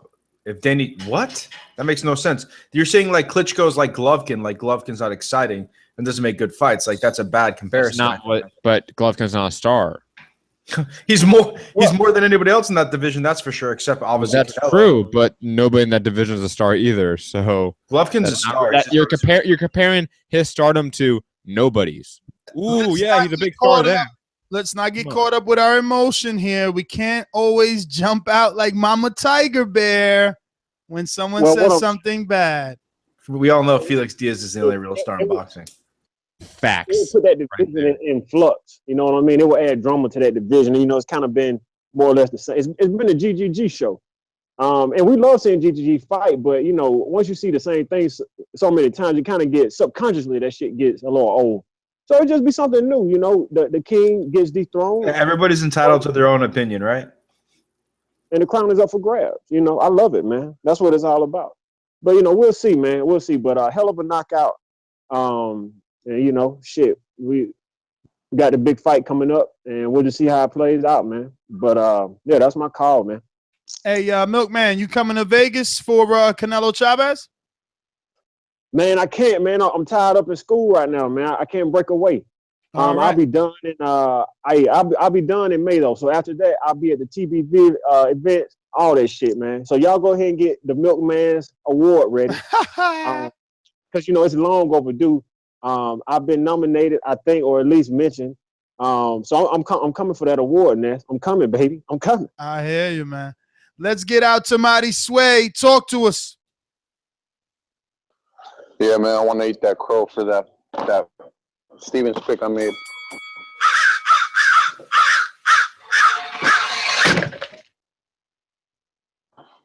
Yeah, that was a good fight. I saw you out there, Ness, like working hard, man. Interviewing Jim Lampley. That was cool, man. Yo, so how you going to not say that you fucking Mighty Sway? You such a weirdo. Why not, bro? We could have hung out. Oh. You. What do you mean? I wasn't over there. Oh, I thought you said you saw me interviewing Lampley. Nah, I saw you on YouTube, dog. Okay. I'm like, damn. Yo, I thought you was right there. I'm like, damn, how you not going to say you? The streets are always watching. You know that, right? They're watching. Yeah, man. Hey, did you interview Gamboa? Because I saw you only interview his dad. Nah, I did not. I talked to him at the press conference. That's why. Like, I said everything I needed to ask him at the press conference because you need to translate. And Eric Gomez is the best translator, in my opinion. Not like Nah, but your Spanish overall. is good though. Nah, your you Spanish crazy. is good though. The Dominican accent. Nah, you crazy. My Spanish was trash. I messed up a couple of words with his dad, but I had to do what I had to do because he was gonna leave, and then we wouldn't know that information. I wanted to know what happened with Ishmael Salas and why Gamboa, that last fight, he had to pull out because of the trainer and everything. It was good to find out about his father's visa issues and everything like that. So, you know, it was good, man. I didn't want to go to that fight, and end up going, and it worked out, man. I mean, I got that Mikey Garcia fucking news. That shit is breaking right there. Like, I don't break it because I'm not a writer, but damn. You just gave it away. No, I didn't get. Oh, I did. You just gave up half of the guests that we didn't even ask any of these callers. I know. Maybe they don't. Maybe they don't. God, we're such awful hosts for doing that. No, maybe they don't hear that. You never know. Who's Mikey Garcia fighting? Gamboa? No. Nah, it's not Gamboa. So, but yo, it was good. Like, that's what I'm saying. It's Gamboa good to go. Dominican. And you know, I got to see Mark Ramsey again, and you know, Mark Ramsey is Lemieux's trainer. You never know. Lemieux might get another Golovkin fight. We might end up in Canada and shit, doing a TBV all access the way we did on Thurman. You just never know, man. So it's good. This year's a good year, man. We're gonna try and get out to all the fights, man. I'm hearing something big is coming to Los Angeles, so prepare yourselves for TBV takeover. Marty Sway, what are you doing? Building a car over there? Nah, man, I'm at Costco. Jesus, are you done? Because I'm gonna go ahead and mute you then, because we're like, you know, we hear you building. No. Yo, he's try not getting samples while you're doing the show. Canelo fight. Are you gonna be in Vegas? That's my question to everybody, because I don't want to go to Vegas if you guys are not going to Vegas. No, I'm gonna go out, but I'm gonna be there, but I'm not gonna attend the fight because the tickets are all sold out and they're like hella expensive on StubHub. So I'm definitely gonna be out there in Vegas for that, but I'm not gonna go to the fight. Damn, I wonder how many people are not gonna go to the fight. You know, I was thinking to myself, actually, we were talking a few TBV people, you know, me, Matt, Enrique, and even Monsterpiece, so a couple of people, everybody but MD, because he's always busy. He's got his, you know, the blade to someone, you know, he's like on call and shit. But yeah, man, maybe we should do our own TBV Canelo Chavez closed circuit. I just don't think that it's there. Like, I you know, I don't hear people talking about this fight. Like, only Compa really is like, yo, Ness, man, why you not covering the press conferences and stuff like that? Like, why we not getting shows about the press conference or weights? Yo, we have to be selective in when we decide to do, and I don't know if this is the fight, honestly. So really, is this really the fight, honestly? And is Vegas really the place? Like, coming to LA where there's a lot more people, or New York, or somewhere else, right? But MD. I mean, you're like a young college dude, you know, you're about to wrap up. You don't want to be in Vegas in May, 80-something degrees, you know, little TBV mansion, private little TBV mansion, TVs throughout. Playing pool. I mean, it's cool, but like I have beaches like around here. I could do the same thing, you know. That's true. He is from over there. I am from over there. He's such a little whack guy. He's like, I have beaches. Yo, I don't know. I think it'll be cool, but I don't know. I mean, I am like MD. Yo, don't mock me. You live in Jersey. You don't really have beaches like that there. No, and our beaches are cold anyway. They don't look anything like Orlando beaches. I mean, I went to the last time I was in a beach in Jersey. I saw like crack vials in Atlantic City. So you're probably right. I'm not joking either. City. And there's a homeless guy, you know, a few homeless people. But listen, I had a good time in Atlantic City. So if anybody's listening from Atlantic City, whatever. I don't know. I mean, chilling with the guys, I wouldn't mind watching this one, but you're right. I don't think it's an entertaining fight. Like, I don't think we'd be making bets right before the fight about who's gonna win. I think like what like round. You muted yourself. No, I think like what round you guys might bet on. Oh, yeah, that's possible. Yeah. You could do like what you do for like college football or like for the Super Bowl where you pick numbers, you know, randomly. It's like a fun game. Like where's the knockout going to come, right? So you get like the knockout, you get like the first half of the second. Exactly. So like the first half of like the fourth round, the second half of the fourth round, and then like whoever gets it, gets it. So I think that's how it should be. It's a fucking terrible fight, honestly. Like how is that? How is this a good fight? I just really I want someone picking Chavez. You know that, right? Like there are people picking Chavez. Right, but MD, the last time we did the Canelo Chavez show, Canelo Khan show, it did almost 500,000 views. I know casuals are a hell of a drug, right? You don't think that this one does a million views? Buys? No, views for us, our channel. Last time we did an immediate reaction for Canelo Khan. I mean, yeah, because I feel like a lot of people will be probably not buying the fight. And Canelo's a big name and Chavez is Mexican, so it's an inter-Mexican rivalry. It brings up attention, but I don't think it has the buying power or the I don't know. It's just Chavez is coming off a win against who Matt, don't look it up. Who Chavez beat last time? Don't look it up. I can't name it. Exactly. It was like Christian something. And then before that, we've seen him getting knocked the fuck out. And not only knocked the fuck out, but losing in every single round against Fonfora, right? And now Fonfora is a bigger fighter, but he wasn't even competitive in that fight. And then we've seen Chavez look bad against Vera. Like, when have we seen Chavez look good, honestly? So, like, what does Chavez show? But you're arguing about the quality of the fight. Right, that's what we're talking about. It's a shitty fight. So why should we... Because the fight's big. It is big. For the people in Vegas, right, the TBV audience, there are casual fans, but most of the people, like you guys, I assume, saw the people that came into the event, they're all hardcores, right? So they know the sport of boxing. So they're all going to see a good fight. Garcia Thurman, although I thought it was a good fight. Yeah, exactly. It was competitive. This is not a good fight, It's a really hard fight to sell to the hardcore boxing fans who know the sport, who watch the sport, who see what Chavez is, right? So that's kind of how I see it. And sometimes you need the cold, hard truth, and that's what MD represents for those that don't understand. Like, look, I'm optimistic, so I want to be the guy that says, "Hey guys, we're gonna throw a TBV closed circuit watch party. We're gonna chill. We're gonna open the doors at 12. We're gonna have a private pool. We're gonna have catering. We're gonna have top shelf drinks and liquor. It's going to be our private venue so the smokers could smoke. We're going to have the fight going on 5 different TVs. It's going to be amazing." But MD's the truth, right? He's the bearer of the truth. And it's like, so you're going to travel to Vegas for a shit fight? Let's get out to the callers. Larry, talk to me. Hey, big up to the Boxing Voice. I'm sitting over here grateful for y'all coming back to me when I was at the store. Grateful for who's my man from the UK that was giving out ringers? Who was that? What was his name? Ben. Yeah. Hey, tell Ben thank you, but go ahead and give that to somebody from out that way who's up late, who just call and get on whenever they get ready. But I seriously appreciate even the mention of my name in that. And next, super grateful for that fight last night. The knockout was what it was. It was devastating and it was brutal. But what about the ferocity and the velocity of the punches Lemieux was throwing leading up to that point? He looked like, and I am going to go here.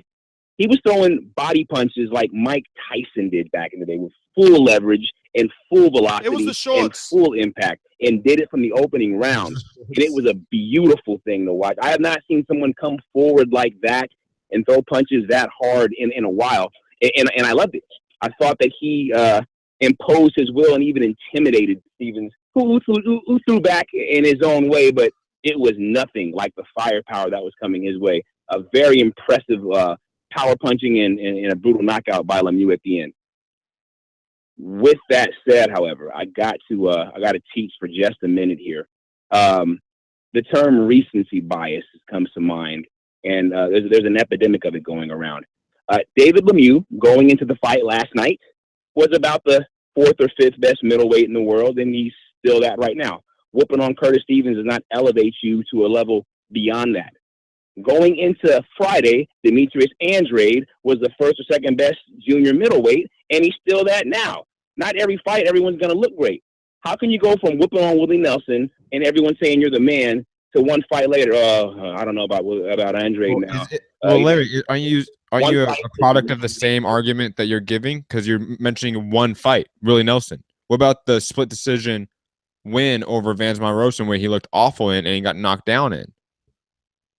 I mean, to say that Andrade is the 1st or 2nd best junior middleweight in the world without the resume to back it up and without a proper eye test, in my opinion, because he doesn't pass the eye test 100%. His balance is off, and you know it if you watch boxing, and he doesn't throw correctly with his body, He throws arm punches way too much for a guy with that power and that size, and that you know that as well. So I think to say that he is the number 1 or number 2 best junior middleweight in the world is a little bit ridiculous. Okay, Matt, where do you have him then at junior middleweight? I can see him in the top 5, but 1 or 2, like that's a little bit too far. I can see him at 5. I can see him at 4. But 1 or 2, I can't put him there. I'm sorry. Okay, who do you have at 2? Who do I have at 2 right now? Do you put Canelo in the division still or no? I just want to ask that. Boomerang, baby, boomerang. Because I don't put Canelo in the division, so I'll put Laura at number 1, and right now I'll put Jamel Charlo at number 2. What? Yeah, hell yeah. Getting out back by John Jackson. I'm sorry. He looked better than Andrade. First of all, he didn't look that great. He wasn't like he was looking Golovkin good at 54 to automatically get a second number 2. I mean, Ness, to be fair, nobody looks Golovkin good. You know that. To be fair, though. Yo, MD. The division's filled with talent. I'm doing it just because it hurts your feelings. It doesn't hurt my feelings. I just want you to at least like see that we can both like the same fighter without like tickling his balls. I mean, we try to tell you that each time that you go up to Alabama, you get your knee pads on and your goggles on. So I honestly don't see that because I give. I know because you have your goggles are already on. You don't know they're on. Right. I just honestly I think if we did a poll, the listeners would agree that I don't sound nearly as bad as you. Ness, do you want to do that poll? Yeah. Yo, Matt has the power to do it on the Twitter. On the Boxing Voice Twitter. You want me to do that right now? What's the poll? You're more of a rider than I am. Let's just be fair. Because I've been here longer too, MD, there is the possibility that more people are going to side with you against me because I'm here longer. Oh my God. He's already backing out of the... I'm doing it. What's the poll? The poll is who's more of a fanboy to their favorite fighter? MD to Triple G or Ness to quote unquote wow. But it's funny, Ness. No, let me finish. This is how you know it's a lie for me, right? Because allegedly I was a fanboy of Danny. Then I was a fanboy of Ken Porter. Then I was a fanboy of Sean Porter. Then I was a fanboy of Deontay Wilder. Now I'm a fanboy of Keith Thurman. Like every time I build a relationship with a fighter, it just happens. You're a fanboy. Your fighters start losing, so you kind of have to save face and like jump onto another guy. I'm sure it's obvious. Yeah, people call you the son of Golovkin. I mean, whatever it is, I mean, I'm not as bad with the bullshit that I say than what you say, and I think that's why the poll indicates it. I don't like you start making up. Go to twitter.com/The Boxing and cast your vote as to who is more of a fanboy, Ness GTO to Deontay Wilder or Boxing MD to Triple G. Yo, you should have added. Take it down and at the fighters so they can see that that we have two fanboy hosts over here. Manny from Rochester, who's the bigger fanboy? Wait, is it Boxing MD? This is a funny comment by Fam Ollie. He goes, but Ness a hoe and MD stay loyal to GG, so I have to say MD. Exactly. I know. You still say you're fanboy. We all know that you're into pocket holding. You know what I'm saying? I hear you. I've never held anybody's pocket. I hear you. Hey, Manny, talk to us. Manny. Hello? Yo, Manny from Rochester. Good, what's up? What's good? What's good? Yeah, man. Yo, the fight was good. So, Lemieux looked impressive. You know what I'm saying? It's easy to look good against a guy in Curtis Stevens who got like that wicked right peekaboo style. You know what I'm saying? So, but that was a vicious knockout. And I like to see him fight Willie Monroe Jr. next as Mongoose. You know? Yeah, man. But it was a pleasure meeting you. You know what I'm saying? And hopefully we can meet up again soon.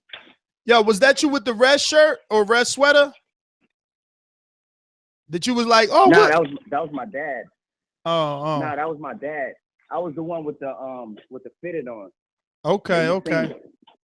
Yo, it was so many TBV listeners there. Yo, I just want to thank everybody. You too, Manny. I want to thank you guys. Oh, it was so many of us there. You know how many people came up to me? It was crazy, yo. It was crazy. So, man, you got anything else for us? Yeah. Gamboa. He was getting booed, man. It was disappointing, but I like to see him fight another somebody in the top 5 in that division besides Lomachenko, and that's about it, man. You know what I'm saying? That's it. That's about it, man. Thanks for taking my call, though. Brother, thank you for calling in, man, and obviously putting a face to the voice. It was a pleasure meeting you and your dad.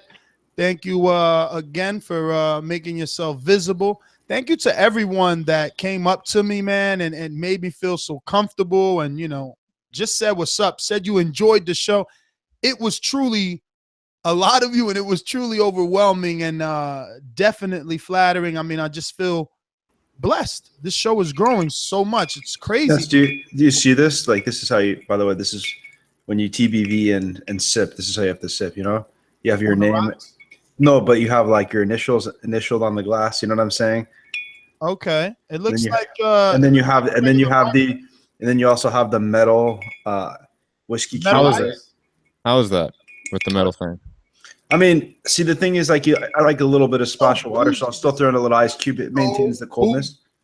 What? Look at him. You're so bougie. You and Enrique would get along. Yeah. I'm just saying, Tijuana Flats is good, but like, I'm not as obsessed with it as you are. Dude, no, Tijuana Flats is legendary. Okay, don't even dare. That's the thing. Merch their name. This guy's like on a different social level. So it's like, oh, Tijuana Flats is good, but I can't eat that. Oh, I can't be seen there. Oh, what do you mean? Ness, I took you there. I know, but look, now you're trying to downplay it. Like Tijuana Flats is good, but they're fucked up, man. No, they're fucked up. I wanted the G instead of just the 1G, so I fucked up on my glass. You're right. It should have been triple MD, obviously. Nestor, we have 2 ringers on the line. Oh, do we? Let's see who's first. I love ringers. Dempsey is first. Let's get to him. Dempsey, what's going on, brother? Glad to see you using your ringer status, man. How's it feel to cut the line? Oh, it's bomb, man. And anybody listening right now, jump on that Patreon. If there's still ringers left, get on it while you can, man, because it does you no good to have to wait for a long time just to get a call in, and then guys like me just cut in front of you. So gonna get advantage of it while you still can. Anyways, also go ahead. Give me my serving a crow for picking Stevens.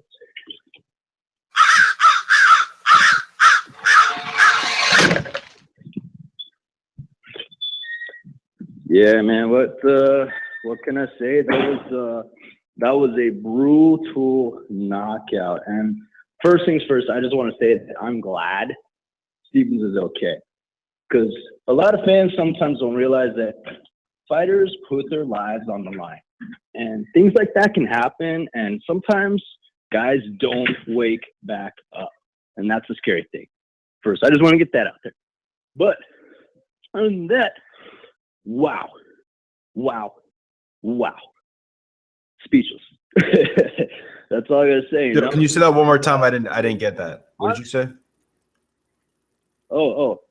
I was saying that wow, I'm okay, yeah, just making sure. I mean, we've seen Lemieux like really hurt people before, but that was like, whoa, seriously. Now, granted, Stevens is not A level, but he's a formidable contender. And anytime you can beat those kind of guys, your name is still in the game. But I don't care about seeing a rematch with him and Triple G, because to me, it looks the same thing. I don't see anything new in Lemieux's style. He's effective, but it's a guy like Triple G who's been around a long time. He's gonna know how to break someone down like that. But Lemieux is back in the picture for sure. He is. I gotta say that.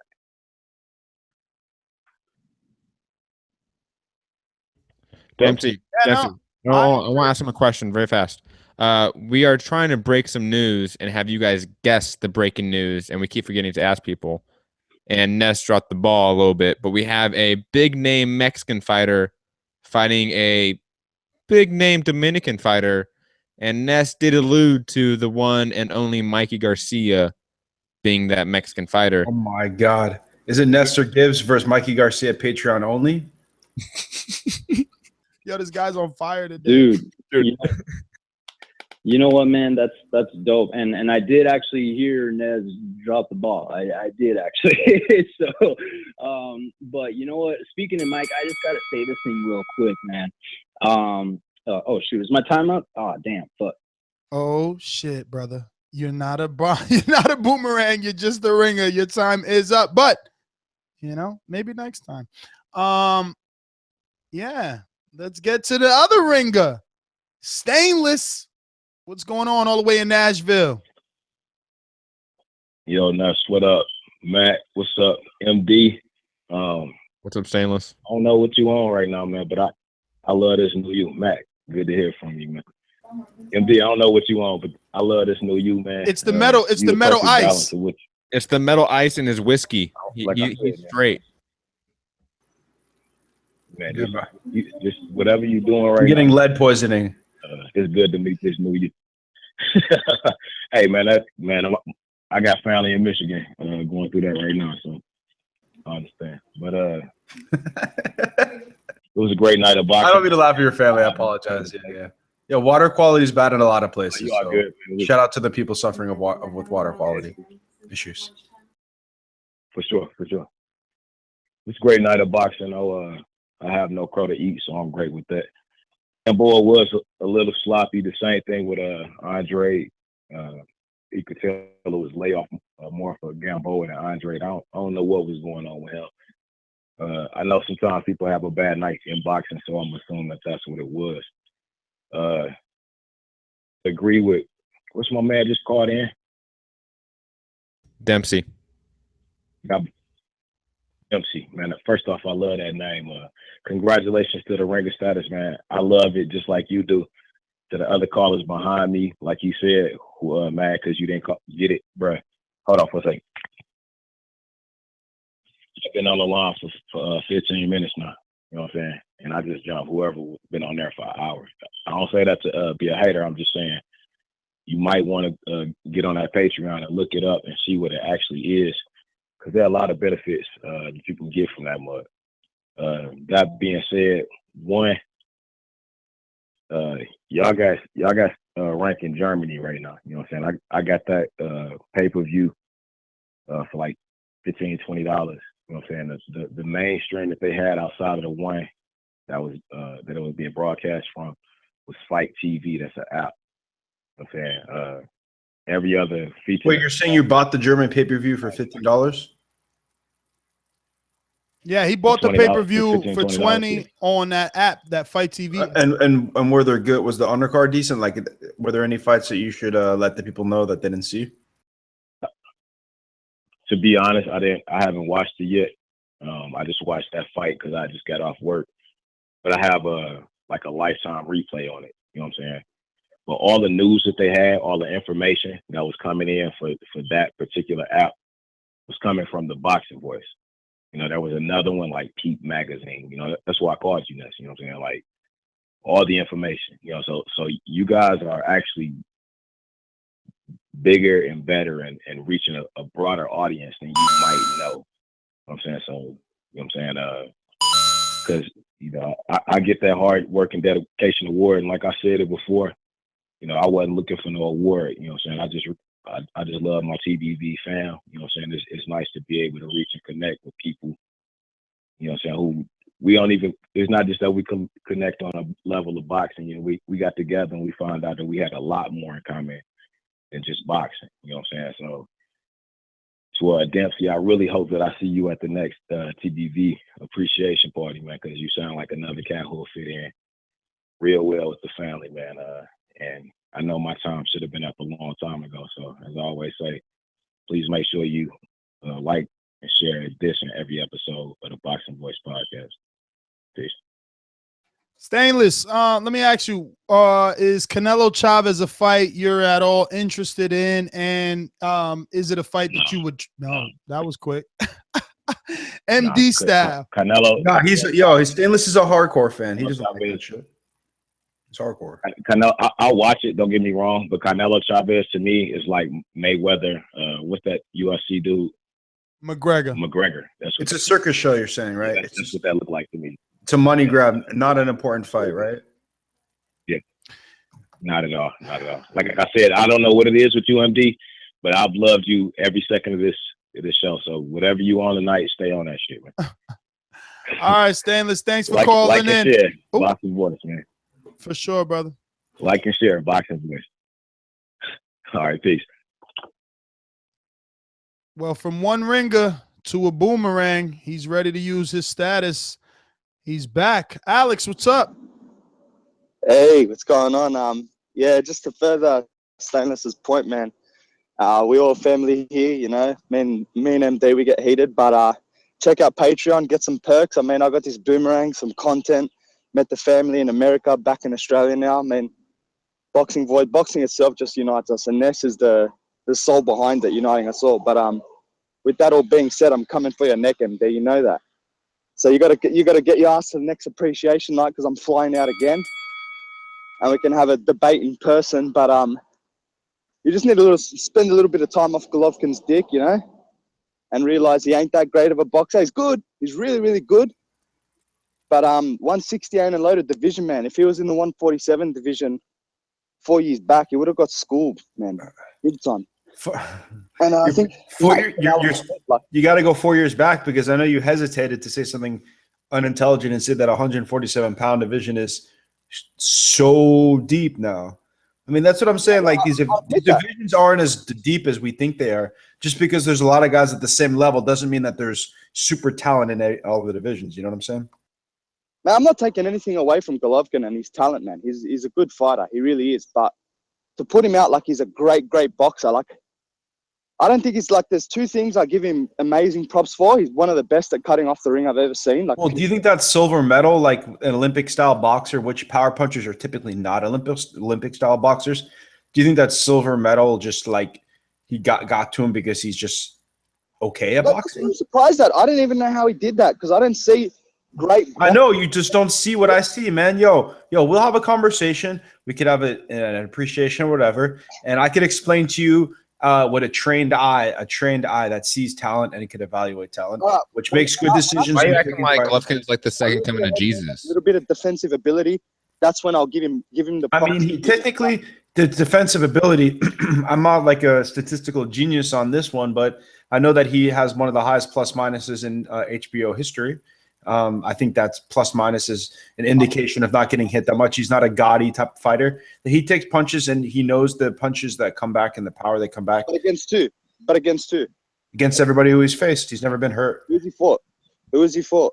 He's fought the number. He's fought the 1 through 10 over and over again in his division. He's getting the best available. That isn't loaded, man. Like it's loaded because the guys aren't avoiding loaded. If he did the same thing he's doing to Andre Ward that he did the rest, that's when I'll bow down before him. Andre Ward is fighting at 175 pounds. You guys sound ridiculous. And additionally, Andre Ward narrowly escaped a robotic fighter in Kovalev, who is much more flawed. If Kovalev's robotic, then so is Triple G. That's actually unintelligent because Golovkin is a much better inside fighter. So you cannot say that because Kovalev. You're not talking about if he wasn't good inside fighter. You said robotic in his movement. Golovkin is not robotic. Referring to. There's very little. If Kovalev is robotic, then Triple G is robotic. That's not your logic. Ever get to boxing, or is it always going to be about how good or bad Golovkin is? He's really good, and it's just like this caller right here. Good, but you have to be realistic about it. I'm being real. I'm the only person here that's realistic. That's the truth. Always been. That's my call, boys. Love it. Ladies, take it easy. Thumbs up, everyone. All right, Alex. Whoa, man. John, my man John, all the way in Verona. What's going on, brother? How you doing, Ness? I'm good. I'm good. Happy to be able to connect with you yesterday, man. Glad to see you at the fights. Absolutely. Had a good time. I was a little unimpressed with Gamboa, man. I thought he should have got that guy out of there early. I don't know. He looked flat to me. Didn't have the killer instinct. Lemieux really impressed me. The knockout was brutal. But what does this say about Golovkin's chin, though? Well, I don't know, man. I don't know if we can really say that this was the same Lemieux, man. I mean, this is what I want. I want this version of Lemieux. You see how, like, see, that's what I'm saying. I'm the only realistic one. You say it's not the same Lemieux. Was the Rosado fight? What do you mean that you're the only realistic one? I just said that he has a Hall of Fame chin.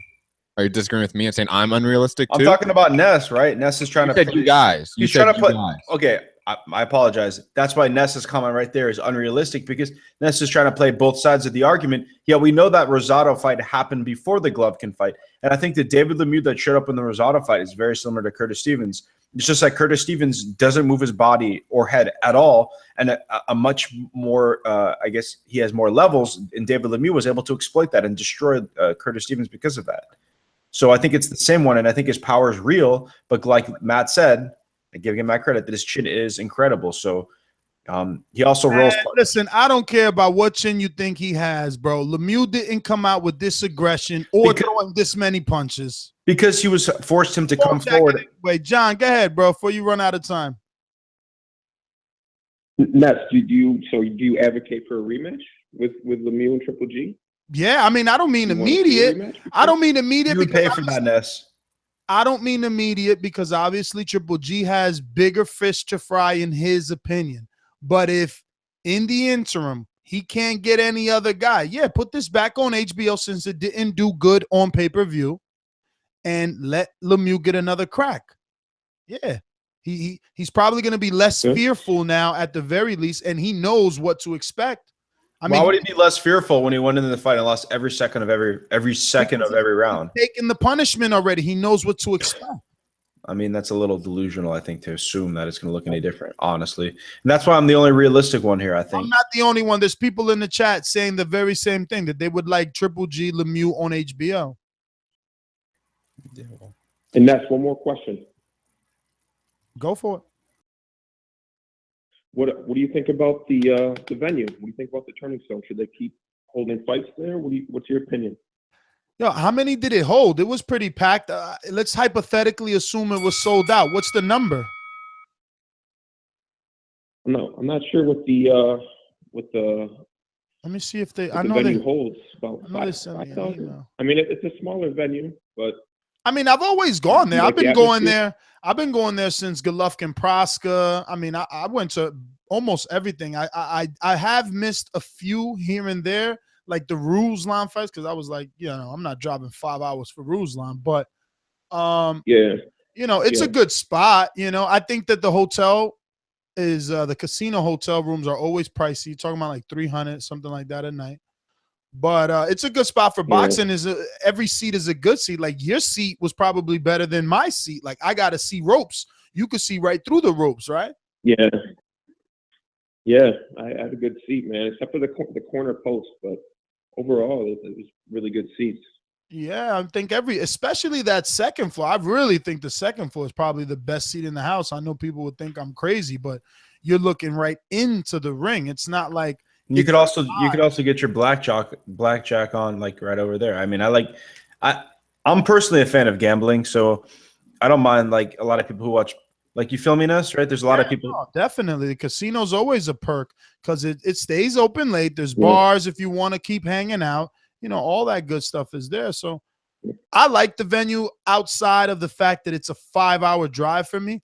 But that being said, if the fight is good, like I went for Praska Golovkin, right? I mean, I went for a bunch of fights. They have to be decent. I was there for that one too, Ness. Yeah, I mean, you got to come out for the decent ones for sure. It really should be. Yes, you should definitely come down for the Keith Thurman homecoming fight in St. Pete. We'll stay at the same place, right? No, I mean, if he really gets a hometown fight, you know I'm going. I mean, Thurman at this point, he's a star, though. You got to go. It's like when Floyd fought Berto, people still bought it. I'm not saying he's at that level, but I'm saying. Yeah, but we should have a TBV thing down there by the beach, right? That's really the move. Oh, that's what you're trying to do. He's trying to, oh my God, he's trying to finagle a TBV appreciation night in Orlando. Yo. Nah, it wouldn't be Orlando. It'd be in Tampa or St. Pete. Yo, listen. I'm sure I could speak to that like resort that we had it there. right? And we could get something going, some good rates, right? That's what I'm saying. So listen, that would be the move. Listen to me. The only reason I would entertain is because I'm totally a beach bum. So, like, if we could get something going on in great weather and fucking get tans, you know I'm all for it. Listen, John, pleasure meeting you, or obviously seeing you again.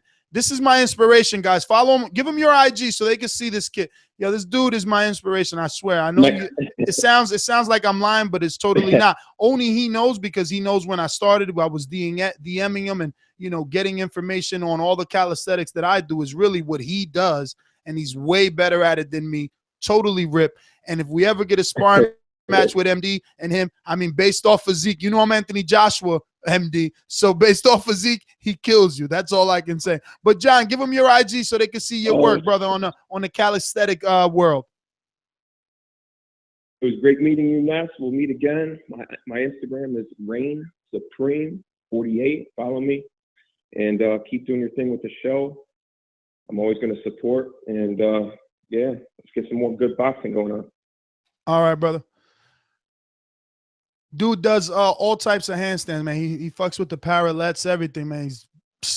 Actually, my weighted vest is his weighted vest. I ordered the same one because or I think it's the same one. Yo, the kid's super strong. That's all I can fucking say. Let's get out to some calls. Do you have a crush? If you want to call it that. You know I'm into working out, unlike you. You know what I mean?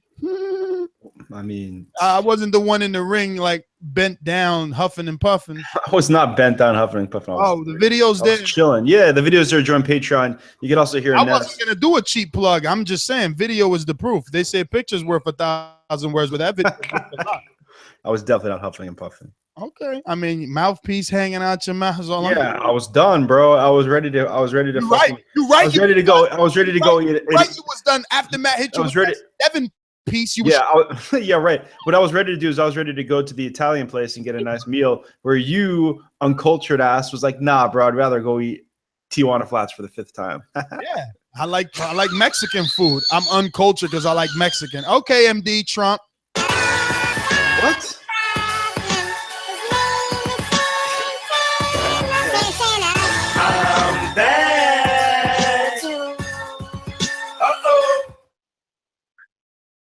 Santana, what's up? Hey, what's up, man? What's up? What up? What up? We'll start by saying, as far as the Gamboa fight, I didn't catch that fight. I feel like it was a showcase fight to get us hyped for the Gamboa Lomachenko fight, but I feel like Gamboa dropped the ball on that. I still would like to see the fight, but I don't know if he locked it. I don't think he locked the fight in with the performance he had the other night. As far as the David Lemieux and Curtis Stevenson, I called it. I knew he was going to either knock him out or stop him. I always ranked Lemieux the 2nd best middleweight in the division. Actually, I disagree with you, Ned. I think this was a less.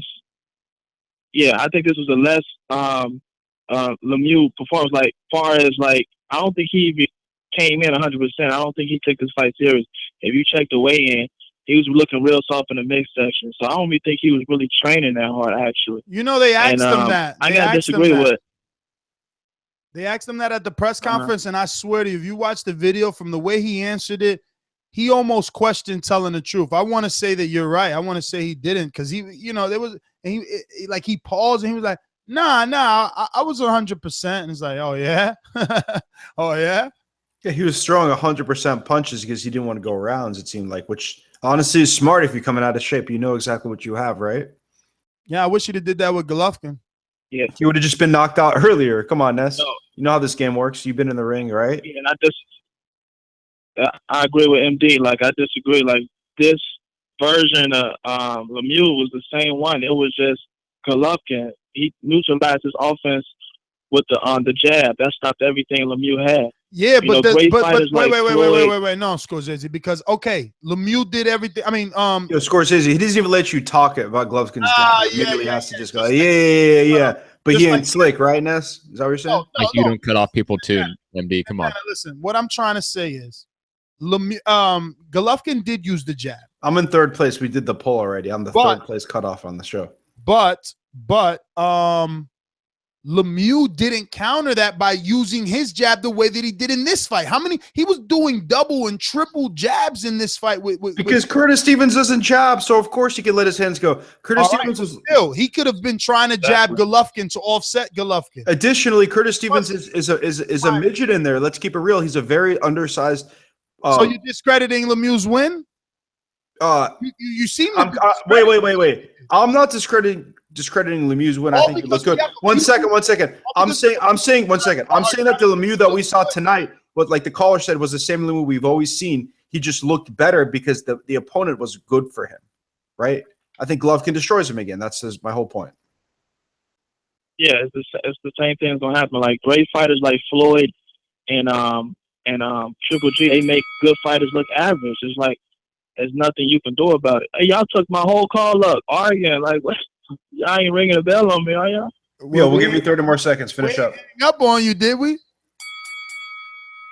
No, okay. I'm just making sure. But no, though, like I said, it doesn't really matter. This is the same Lemieux. It's just Triple G is on a whole nother level.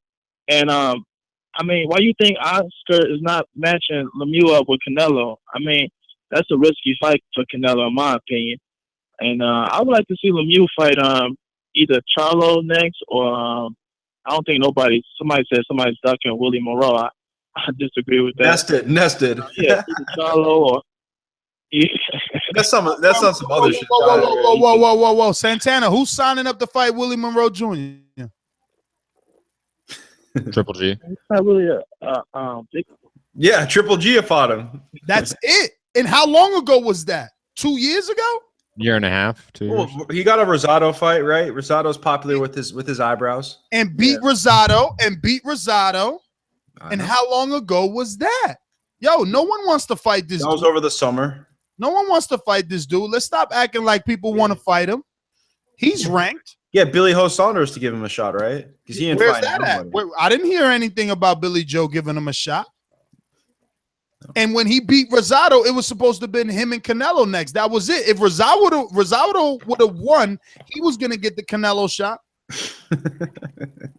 What you laughing for? That wasn't the rumor? What are you talking about, bro? I know, it's a stupid rumor. They're getting like they're getting the only Puerto Rican versus Mexican is stupid.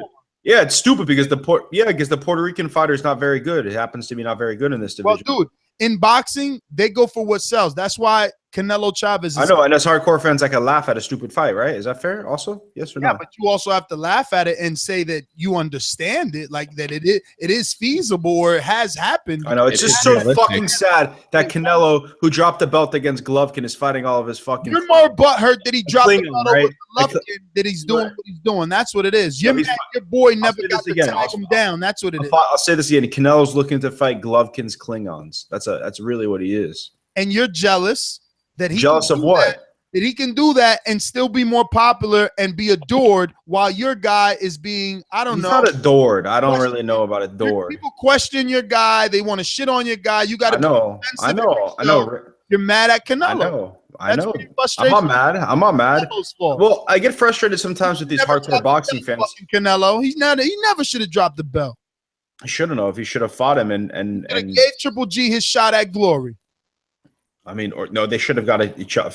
I think they should have given each other shots at each other's glory because they're both good fighters, right? Well, I don't know. One man needs the other. They both need each other, I think. Really? Yeah. Really? I think Canelo going to do the biggest pay-per-view of this year thus far. What about your guy?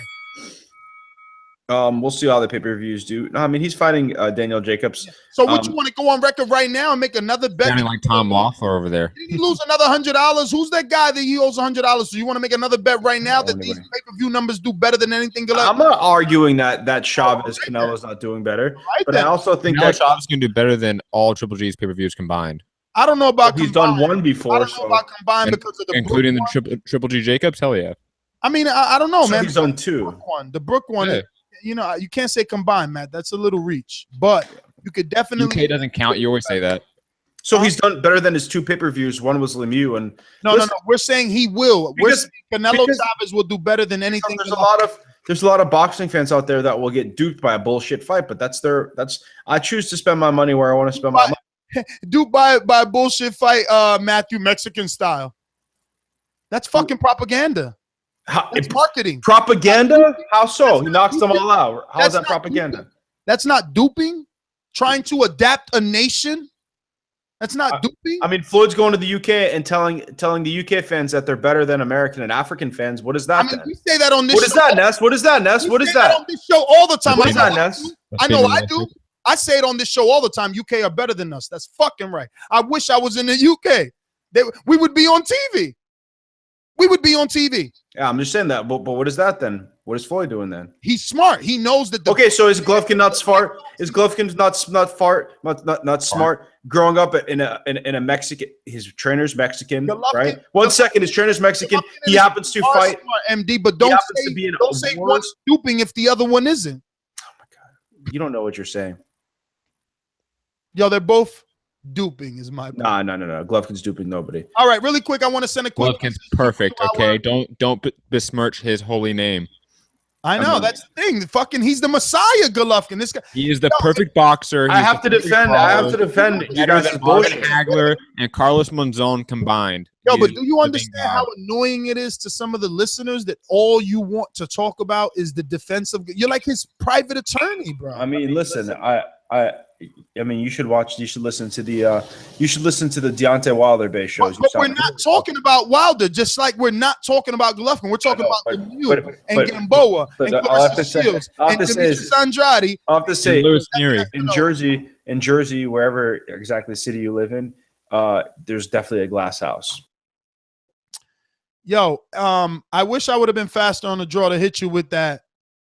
Who the fuck is that guy? You know who I'm talking to, Matt. He tried to slide that little. The truth at bantamweight. Okay, no, you tried to beat Yamanaka.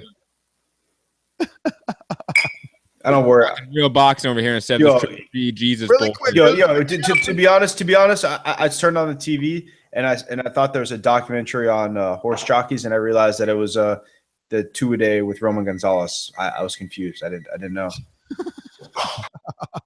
I swear to God, I thought it was a horse jockey. You know who was small? The dude who brought the pillow in the ring. Neither him or his opponent were taller than the top rope. It was crazy, bro. At one point, and I ain't even making a joke, and I know everyone, you can't even say that word without it being a joke, so I'm going to just say, at one point, my girl came in the room, and she was like, she started Googling, MD. She started Googling little people boxing. That's what she thought she was watching. That's what she thought she was watching. Obviously, she used a different word, right? But I'm just saying, we're being nice over here. While we're being nice, let's continue in that fashion. Did you use the word? Did she go Game of Thrones style and use the word imp? No, she didn't. That'd be too hipster. So while we're in the fashion of, I don't know what the fuck, MD cut me off. I don't know what I was going to say. But the point is, we have a Patreon listener named Dennis. He's in Orlando. And he drives every day from Orlando to Tampa. And unfortunately, I mean, it's good for us, obviously. Thank you, Dennis, and everyone at the Veterans Hospital that listens. But unfortunately, we do have potty mouths, so I hope there's no children at the hospital. But they are listening live, and they wanted a quick shout-out, and obviously we will do that because we're glad to be everywhere. Veterans, I'm sure veterans have heard language a little more salty than this, you know? No, and that's why I said children. Hopefully there's no children around is what I said. Okay. Children are veterans, you know. You hear that? You learn something new every day, right? Let's get to, wait, I think we have Skype. Scorsese. I don't know if you heard Scorsese, but a new Patreon by the name of Ben in the United Kingdom has nominated you, let's say. He's looking into how good your calls are to give you a free ringer status, which means you would never have to wait, since you always think I got you waiting purposely anyway. But what's up, brother? How did you what you think of last night's fights? I missed the show up to this point. I've been busy, but last night David Lemieux and anybody bragging on him, you got to look at the Adrian Broner aspect. When Broner miss weight or don't conduct himself like a pro, and people rip him for a whole day. I don't know. He didn't miss weight though. No, he didn't go to the second day weigh-in. No, but that's not missing weight though. So don't. It's the same thing. It's the No, same. it's not. And it's an arbitrary rule that sanctioning body puts on that no other sanctioning body does, and that is not recognized by the actual unified rules of boxing. No one heard what you said. What were you trying to say? Hey, Scorsese, I had to mute you because you got feedback. Turn on the radio. Matt, no one heard you. What do you mean no one heard me? I heard exactly what he said. Everything you said. Thank you, MD. MD, stop doing dishes. With his feet, too, because he's in front of the camera. So he's throwing that whiskey glass all over the place. No, I have my servants doing it for me. Don't you guys know? Damn, that's what you call your women this day? Servants? Oh. Whoa. Scorsese, you ready? Yeah, I'm here. I don't know what's wrong with my mic, or I don't know. My mic messed up? No, you sound good.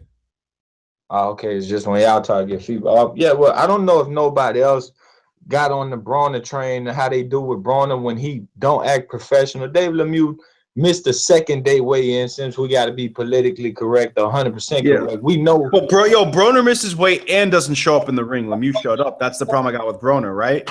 That's where I'm at with him. Times, bro. That's 2 times. Okay, he missed the weight that he didn't even go to a weigh-in. And he missed weight the prior fight when he was supposed to be fighting for another belt. He missed weight versus another opponent. Nobody says nothing about that, so I've heard. But then he go in there, he knock a guy out. And he deserved Canelo now because he don't play by the rules. He deserved this and that because he don't play by the rules. Man, David Lemieux. But Canelo don't need to do VADA though. He doesn't play by the rules either. Yeah, Canelo's a circus, and he ain't letting nobody. I don't even know what is it that you're arguing? That's a straw man argument, MD, and you know what that means. Come on. He just hijacking. He just doing his little hijack thing. That's all he doing. And Demetrius Andrade, I sympathize with him because people didn't know who Jack Culcay was. He a 30-year-old veteran. They got 1 loss. People thought Demetrius Andrade is going to win. The ambush fighter. The most negative caller has to spin this one positively. He was an ambush fighter that was going to stay outside and then ambush in. He wouldn't get stopped by any 154-pound champion. Who the fuck is that guy? No 147-pound champion would stop Jack Culcay. So I didn't know what y'all was expecting from Demetrius Andrade, because this dude was just going to keep a high guard and rush in, headbutt, and make shit nasty. Gamboa, like I told JD last week, let it go. HBO was right. He put on a terrible fight. He put on a terrible display. They might as well put him and Francisco Vargas in the ring and see who ethers that person, and just let them go get ethered by the next person. He done. 36 years old. He didn't get re-gold. They didn't blackball him. He blackballed himself. He was getting promoted greatly by Top Rank, and he dished out on them. So who's supposed to feel sorry for him?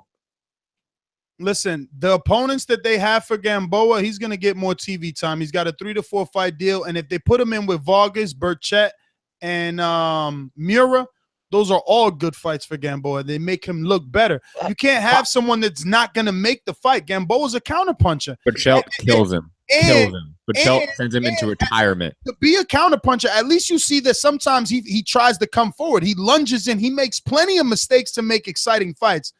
I don't know what you're talking about. This was just the wrong opponent, and he was dealing with rust. Yo, did you see this breaking news about Cotto? Breaking news from what source before you spit it out? On Twitter. That ain't good enough. It's not a source. That's just a platform. Did you see? Do you know that Miguel Cotto's son's transitioning? Put it in the chat. That's breaking news. This guy's a weird. Santiago, talk to us. Hey guys, what's up? Hell of a show you guys are having today.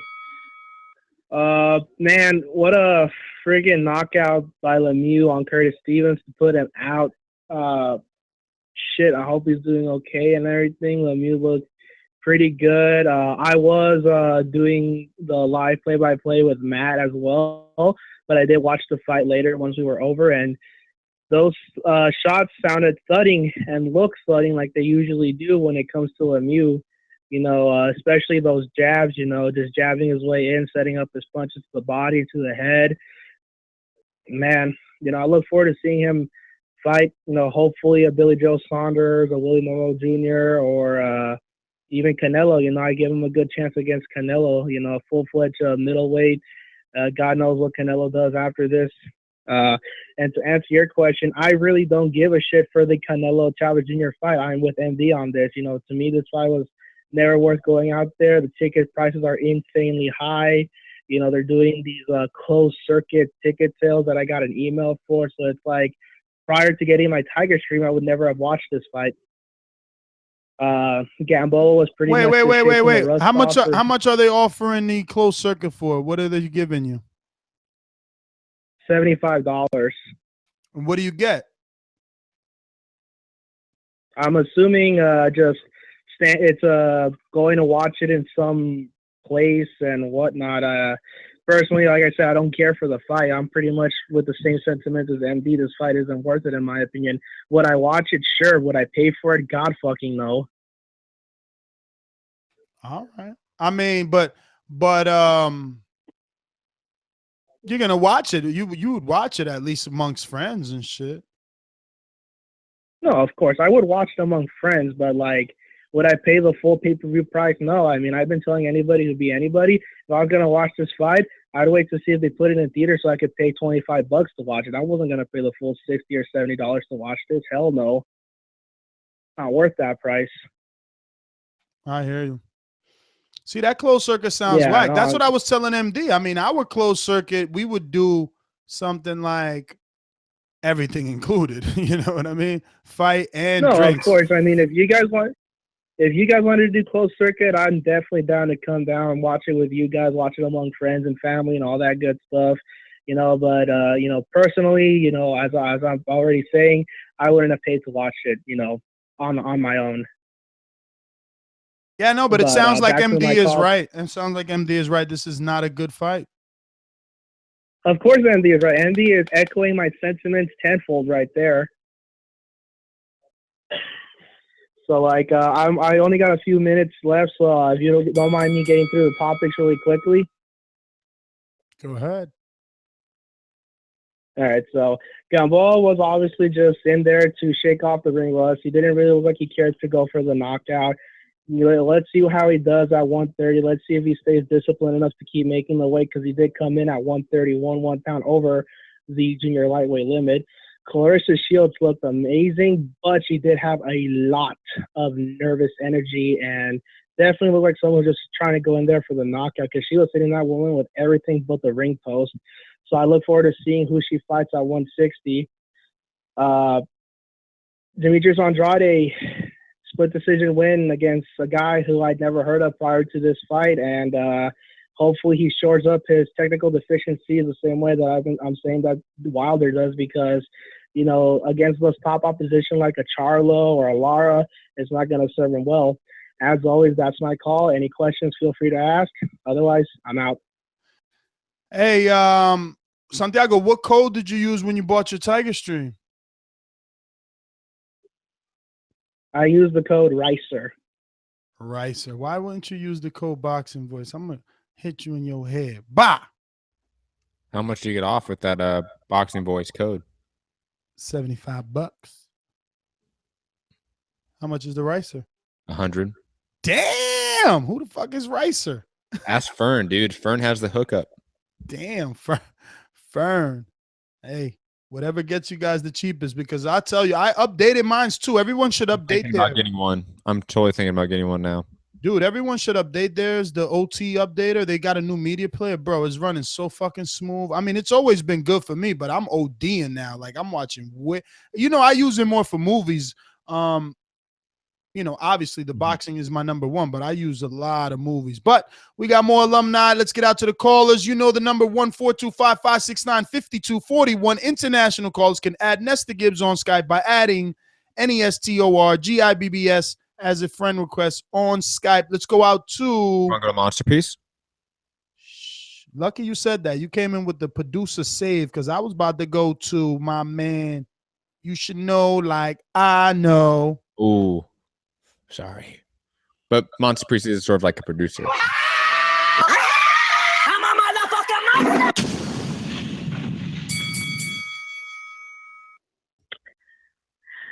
Good evening, everybody. How are you guys doing tonight? Good evening. Fantastic, Monster. How are you? I'm doing really well. I had a good weekend. Not so bad. I mean, I was a little sick, stayed in bed. But yeah, other than that, it was a great weekend. But I did get a chance to catch the movie Logan. Did you guys get to see that movie? How yet? is it? I haven't seen it yet. Sure did. I don't know, Monster Piece. I was just about to ask you. I was just about to ask you, what did you do on your weekend being sick? Let's give us a chronological detail. Go. The whiskey's out tonight. No spoilers. No spoilers on Logan. I haven't seen it, and callers and listeners haven't seen it. But is it worth it? I hear it's amazing. Well, it's amazing. It's amazing. I'm the kind of person I love going online and checking out spoilers. I love that. So I understand people don't. So I'm just gonna say that it's really good, very gory. Not your typical X-Men film. Definitely. What was it better or not better than that movie, the Moonlight, that won Best Picture? Well, it's definitely gory because it's rated R. Moonlight is great. It's rated R, so it's Moonlight is serious. great. Yeah, is. Well, I'm just saying I've never seen either one, so I want to know your opinion. I haven't seen Moonlight. No, both movies are great. They're just different. They're just different, MD. They're fucking Completely different. different movie. How are they different though? How you compare it? Because they're fucking different. One is a drama and the other one is like a rated R action film. Like, relax, bro. What the fuck? Why are you questioning me with those ridiculous questions? I don't listen. You could educate I'm not a movie aficionado, so I don't know. Well, you have this smirk on your face, MD, like you want an answer from her that we all know what. I don't know. I thought we all know what Moonlight's about. You do. I don't know what it's about. Why do you have to ask like, oh, what's it about? You know, like, do you want to talk about homosexuals? I see him laughing too. I just don't know what it's about. I swear to you. I just know La La Land was a musical, right? That's the only thing I know. La La was a musical. You know. La La Land was bullshit. I don't even want to see that fucking movie. I know. I don't want to see a musical. Exactly. I didn't see that many movies I like that last year. That one movie that Mel Gibson wasn't good either. MD. Bruce hit me on my call. Bruce hit me on the bat line. He said, "Stop hijacking, and when you gonna pay him his $100?" Oh, pay the man. Listen, I need all my bets paid, but Bruce, I do owe Bruce some TBV gear. So Bruce will get his TBV gear. We'll talk about it, Bruce. We have your information. But I need my bets paid too from everybody who owes me bets. So yeah. But again, Monster Piece. Did you like Logan though? I didn't even hear that. Did you? Doesn't pay Paul, MD. You hear him, Bruce? He's talking about, oh yeah, I gotta get paid so I can pay my bets. What the hell? Hey, Monster. What do you mean? No, I didn't say that. Didn't say that. No. Yo, no, we gotta bring her back. Come on, that's fucked up. You hijacked her whole call. No, we gotta bring Monster She back. got sensitive about Moonlight. Yo, Monster, that was. I thought they got their due. They won Best Picture. MD, be quiet. We're gonna let Monster burn. That was his plan from the door. I could see his evil laugh. He's like, he hijacked. Monster, I'm bringing you back. I swear to God, I hate all of you. All of you right now. Love us, Monster. Anyways, can I just say that I enjoyed the fight with Clarissa Shields. It was really good. I'm just gonna start from Friday. Clarissa Shields is really good. I question her power now a little bit because or does that chick Sabados has a very strong chin? We don't know yet, but I wish her the best in the middleweight division. I really like the girl's personality. I love her tenacity. I love everything about it. I think she has what it takes to be a great star. But I do question her power a little bit because that Polish or Slovakian, whatever that lady's from, she was taking some really, really strong punches. Yo, is Monster. Is she in the division with Nicola or with Katie Taylor at least? Like, is it going to be interesting? Like, no, Katie Taylor's smaller, way smaller. Yeah, Katie Taylor would have to move up. And what about Nicola? Smaller. Smaller, yeah. Yeah, she's big.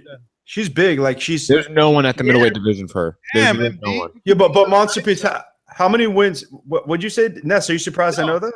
No, I'm just saying. I'm not done. I'm not done. When speaking about women, you shouldn't use the word big unless you're talking about a body part, I guess. I mean, she's big. No, she's in general. He's like, yeah, she's big. No, she's big. Can I finish? That's bullshit. Yes, I'm so unsexist that I'm equal. So when I call a guy big, right, muscular wise, if a girl has guns too, she's big. Hijacking Monster Piece. No, but I gotta ask Monster Piece a question. Shut up. Yo, Monster Piece, how many wins until Toy Mayweather? How many wins until Floyd Mayweather tweets Clarissa Shields? Go. How many wins? She has 2 wins right now, bro. Yeah, but how many? Do you think it'll be 10 or 15? I'm guessing it'll be 8.5. Who knows? Who knows? I'm just wishing her the best, and that's it. That's the only feedback I had. But the undercard was interesting. We had a great knockout also on Friday, besides Saturday. Greer knocked out Smith, and he took out a pillow that said night-night. Highlight on my Friday. Really good. Really funny. But yeah, that was a good knockout, really nasty. On Saturday, Lemieux. See, I was probably the first person on Twitter to mention that. Does Triple G make everyone that he fights look like bums? You're the first person ever on Twitter. Well, the first person in my feed to say it, so fuck off. Anyways, and I actually believe that Triple G does make his opponents look like bums. But, you know what I mean? A lot of people are going to argue and be like, no, but who has he fought? Lemieux this, Lemieux that. But Lemieux, everybody's talking about how great Lemieux looked last night. And, you know, and now all of a sudden, we should ask ourselves, is it the fact that Triple G just makes whoever he fights look like bums? And I agree. And Monster Piece, do you approve of Lemieux making his haircut more like short, like professional, than having that, like, you know, whatever the fuck going on in the front? What does that have to do with his fighting? What do you mean? Anything to do with his fighting? Yeah, it does when you. MD's drunk, guys. He's on that Enrique shit, you know. He's yo. Why don't you like to have fun on the show, Monster Piece? You talk about Logan. I'm asking you about hairstyles. There's not that many women who call in, even though we have a 51%, whatever the fuck Enrique likes to bring up, right? This is the reason why they don't fucking call him, D. This is the reason why they don't call Ness and Matt. What be hijacking my calls? Y'all don't do that with anybody else. Nah, man, I've never hijacked. Monster, we hijack your call because we love messing with you, and we always give you the extra time. You're also getting like 10 minutes, so keep complaining. You know I'm gonna be yelling at you guys. You get 15 minutes. You talking about hijacking a call? How many times you heard that fucking bell? It sounds like I'm in a school right now. And we also start that bell 15 and 20 minutes late. Have a good night. Yo, Monster, we start that bell about 10 seconds late because we know that you got to have a 10-second, you know, how you guys doing, whatever. We accept that. We accept that. He's gonna be nice. He's gonna be like, hi guys. Hi guys. I saw Logan. I did too, though. MD, don't you fucking cut me off. Hey, Monster. Oh, yeah. I knew. Did you see King Kong too? No, I ain't gonna see that bullshit. That's Cody right there. Cody. That's good, man. What are you talking about? Coded for what? I never knew that. Cody. That's like Tiger source, open source. Alex Lemon, what's going on? Ness told me he was going to see King Kong. I'm like, man, you're taking the Patreon money and going to see King Kong? No, I went out on a date with my girl, and I love movies, bro. I know. King Kong was good. What's up, fellas? What up, Alex? Hey, I think I called the wrong show. I must have called movies.com or some shit. Yo, this is AMC Movie Podcast. Yo, tell me what you thought about Moonlight. What'd you think about Moonlight? Was that good? I didn't watch that. What is that? I don't know. I'm asking the caller. Alex, what'd you think about that? I have not seen Moonlight, Logan. I just seen that movie Allied, though. That movie Allied with Brad Pitt. How'd you like? I heard, the rumor is that 50 Shades of Grey, you nominated that one for Best Picture, right? I didn't see that one either. I seen the first one, though. You saw the first one? Yeah. Interesting. Yo, I'm behind. I still haven't seen Claressa Shields or Andrade yet. Still got to do my homework on those ones. Me neither, bro. Man, there's too much boxing out there, man. Hey, so Lemieux, man, he did his best Ivan Drago impression, man. He was celebrating, walking around the ring while Stevens was laying there, man. I thought he was dead. I was like, he dies. I was like, oh, shit, no remorse. So that was a great fight. At Gamboa, I mean, I know he won, man, and I know he hasn't been in the ring for a long time since September, but man, he got caught in round 7, then he got caught in the 10th. Man, he's looking kind of chinny to me. His chin always looks suspect, man. So I'm not going to have any high expectations for Gamboa. And the TBV party in Vegas. Oh man, I mean, you're not promoting it right, man. You got to tell them a pool party in Las Vegas, closed circuit to see Canelo versus Chavez. It's a blood war, man. I'm telling you. I mean, everybody that I know here in California is talking about going to see this fight. Like me, I already got the 4 days off for that weekend, and my plan was just to go to Vegas to at least be in the area for that fight. That's a big fucking fight. It's like I said, it's a blood war. So that's what I thought. That's what I thought. But it Mhm. seems like you're the minority, bro. It seems like our listeners are not even checking out Vegas for this one. Like, look, people talking about Cody and Tiger Stream. I think hardcore fans are talking about that. Casual fans are the ones all ready to buy this fight. I mean, because we know. But Alex, what's gonna happen. Yeah, but Alex, our show is to the hardcores. But Alex, do we have a casual TBV fan base that's going to be waiting for us in Vegas? That's the difference. MD might have a point, man. Well, let me ask you. Let me ask you this. You said you had 500,000 views on that one show you did. Are those 500,000 hardcores? No. And honestly, I'm hoping we get a million for the Canelo Chavez. I mean, because if Khan, who's a welterweight, could do 500 with Canelo, I feel like Chavez, who's a bigger man, the mystique will be there. Yeah, but you also have to assume that's like the thing about this is, right? The people, this is what I'm saying. Like the people who go to the TBV events, they're hardcores. Most of them are hardcores. Everybody has to be like think about like the aura around Thurman Garcia or even Ward Kovalev. It's like it's a good fight for all of us, right? We all like that fight. We're all getting up for that.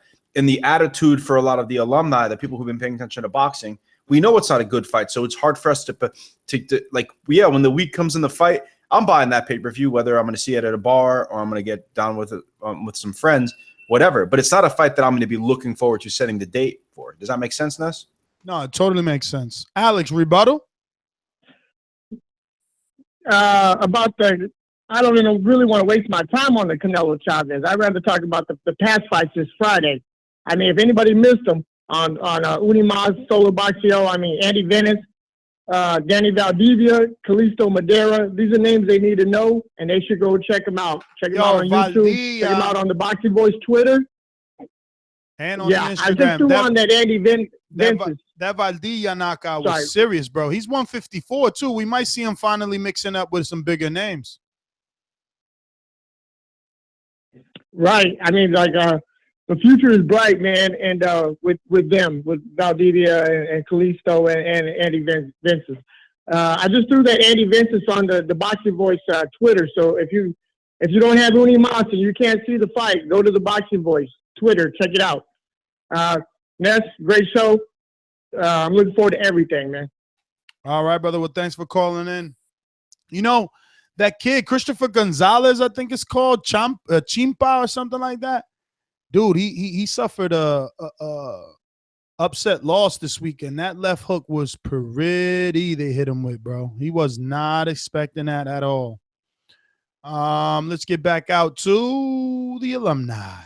If you know like I know, you should lie low. I used to get it in Ohio. Yeah.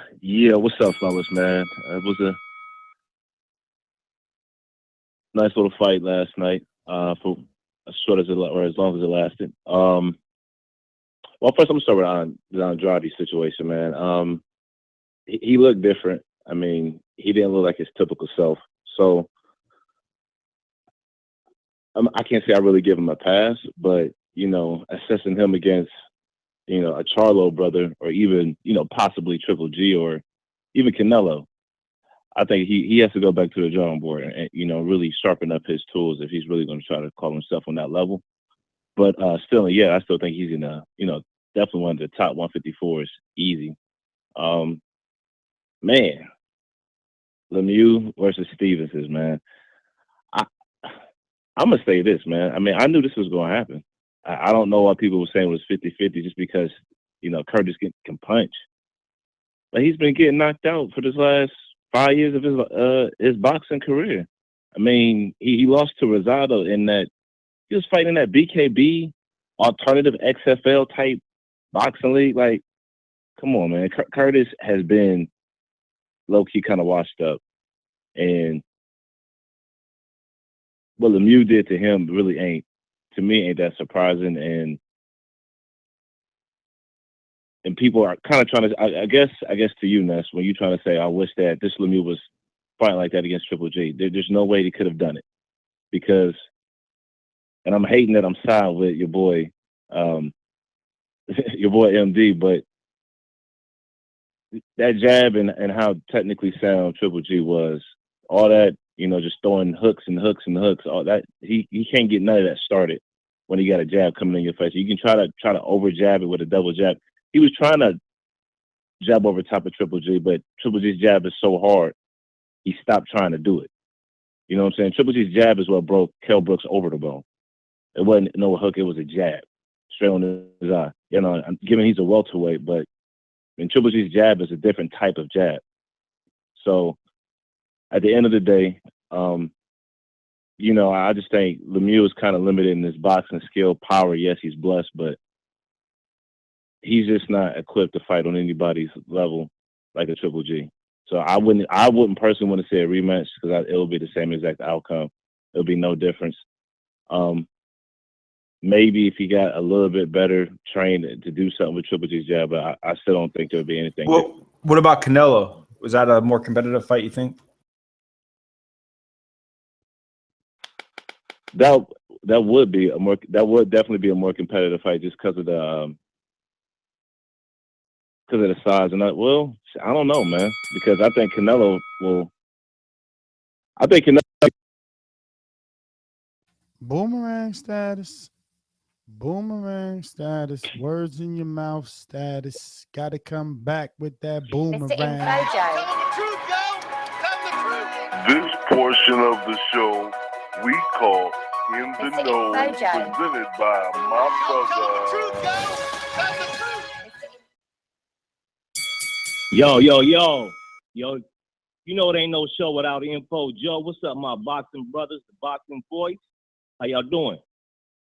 What's up, Joe? Hey. Yo, put a prayer in the air for Curtis Stevenson. I never want to see a fighter seriously hurt for our entertainment. But props to Lemieux. I eat no crow. And but let's just don't act like Curtis Stevenson was there to be hit. Hitting Stevenson was like throwing a basketball, trying to shoot a basketball in a pool. You can't miss. He never moved his head. He never gave no lateral movement. And he was just trying to go rock'em sock'em robot, blow for blow. It was just a matter of time before any of them got clipped. If you would have asked me Friday, who do I think is the number one at 154 as far as the eye test, I would have to say Andrade. But after Saturday's fight, it's questionable now. I'm not one to shit on a fight. Joe, me too. Bad night because everybody. Joe, I was one of the ones on the hype train too, so I admit that I was with you too. Yeah, man. But after that fight, I don't know where he fits in at. Still in the top 10, top 5, that's for sure, because the kid has a lot of talent. But I'm not one to shit on a fighter for having a bad night, because who goes out on a job and has a perfect performance every time? And it could be the trip over there. Just me coming back from New York, man, it took me a while to just adjust to LA again. So I'm going to factor in all that. I'm going to give him the benefit of the doubt because he does pass the eye test. But he needs to do his homework, though. Huh? No, I'm sorry about that. Oh, but also, do you then by you saying that, then do you give someone like Golovkin credit the fact that he travels overseas and he never really has an off night? I give him that. Even though I'm going against you, I was going to bring up that too, MD. We still got that pie bet going for next week? I don't know. He hasn't been paying his bets. Yeah, I've been paying my bets. People haven't been paying their bets to me. What's his name? We'll get his he'll bet. I don't know. I think the easy bet to make with MD is go one show without. Making a bet, No, go one show without. I don't know. I'm trying to look for the interrupting a caller. No. That's so funny because we did it right. And Matt, who was in third place? It's about the Golovkin thing because look, he said so. Info Joe. I mean, are you not impressed? I'm looking at the poll. You look at the poll. Yo, Matt. He just out of nowhere. He's like, so Info Joe. Are you not impressed that Golovkin could go to any country and like? I'm just trying to listen. This is he's talking about this is in session, bro, and I'm educating. That's it. Like you're not educating. Golovkin on everybody. That shit is annoying. That shit is corny. Like we've seen Golovkin on HBO forever. Everyone has an opinion about Golovkin already. He was talking about Andrade in the 54. He's like, so you're impressed with Golovkin because he can do what you can't, what you're saying Andrade can't do. I'm just saying, man. I'm just saying that Golovkin, he's not allowed to lose a round. He's not allowed to lose a round against Kell Brook, and he's been exposed, right? He lost one round, and you guys are acting like he was exposed. I'm just saying that you guys, you guys praises him as no one that's talking right now has used the words exposed by Kell Brook. Yo, but for a guy that's praising Golovkin as much as he does, like you should be embarrassed about that fucking Brook fight. It should have never happened for one, and then outside of happy, should have. I mean, I understand why it happened. He never be a highlight reel of. He got paid 2.5 times more. He got paid 2.5. He got paid 2.5. Money's important. No, it is to you. I'm just using your own. It's not. No, it's not. 1 second. It's not. It's not. But I'm just using your own argument against you. Big fight. You're saying no. Yeah, he got paid 2.5 times more than 3.5. No, because Ness, you always equate money. Let me talk. You always equate money to success. He got paid 2.5 million times. 1 second. He got paid 2.5 times as much as Langunis got paid in his most fight. So yeah, you always use money as an indicator of anything. So just keep that in mind when you talk. But I thought you were the one being realistic. 2.5 times more. Okay, but did we not try to do that with Canelo Chavez a few minutes ago, and you shitted on that? No, but you use money as an indicator of success. Then you just used it back at us. So do you also? I mean, was I going to fly to the UK to watch a public slaughter? No, but I was telling you guys it was a public slaughter. But I know why he did it because he got paid 2.5 times more than DSG got paid in his highest fight. But he's not a superstar. Be consistent. So why you bring up that fight though? Like no one's talking about that fight. Because he can't get Golovkin out of his mouth. Y'all phone jacking, man. Yo, it's this guy with this Golovkin shit. It's crazy. The dude didn't even fight. Yo, you could just call Danny Jacobs, not Danny Jacobs. Yo, I think Tom Lawford got this guy on the poll. You could call him Mr. 2 point. You could call him Mr. 2.5. Tom Lawford has him on. He's getting 2.5 times. He's on payroll. He's like, yo, MD, we're finally happy to have someone there to defend Golovkin. Just do it every single show. I got you, Tom. AA. I know. Yeah, but my debating skills with Golovkin's it's impeccable because really I'm speaking the truth. You're using arguments against us that you say are bad arguments. I know, Mr. 2.5. What? Do we still have this pie bet, MD? I'm giving you a chance to back out right now. Obviously, this pie bet's still there. With a bunch of other bets. Man, this pie bet's still there. Your pie bet. Listen to this though. If you lose. This would be the second pie bet you lose to me. Now let me give you my resume. All this year. Yeah, the Ward one. Yeah, I get you won via robbery though. That wasn't a robbery. Yes, it was. Yes, it was. It was controversial. 70-something% of the fans agree. Yes, it was. Yes, it was. He, that robotic boxer beat Ward. I know he beat the robotic. He beat the number one. Yeah, he beat the number one fighter on earth, right? Yeah. Did I say he was the number one fighter on earth? No. According to a lot of people. Not me though. MD. You my boxing brother, man, but you know it's gonna be crotasterous if you lose another pie bet to me next week, right? I don't want you coming on here, man. I want you to show up for the show Sunday, bright and early, and eat that crow. Yo, I'll take 3. Yo, I'll multiply it. Since Danny Garcia gets paid, Golovkin actually gets paid 2.5 times more than Danny Garcia, who's a bigger star. I would do 2.5 pies if I lose. 2.5 times. What do you mean 2.5 times? Okay. The guy just made $2 million against Thurman. Yeah, Golovkin made $5 million. Golovkin made $5 million against Kell Brook, but he's a bigger star. Pay-per-view. Yeah, It doesn't matter. It doesn't matter. It does matter. What are you talking about? Money's money, right? Ness, you always equate. Ness, how many times have one That's second? a false equivalency. That's a false Nobody's equivalency. talking to and you, you Matt. know it. I'm talking to Ness. I'm talking to I'm talking to you, Ness. MD. No, I'm I'm talking to you. Ness. How often I'm has talking Ness? to you. I'm a co-host too. You can't ignore me. Well, I'm addressing Ness though. You don't need to defend Ness. I'm addressing I'm not Ness. defending I'm Ness. addressing Ness. my own point. I'm addressing Ness. Nestor, how many times have you been like, yo, he's getting paid this amount of money. He don't need him. He's bigger than him. You say that shit all the fucking time. So I'm just using your words against you. That's Okay, MD. All right, let me finish up, fellas.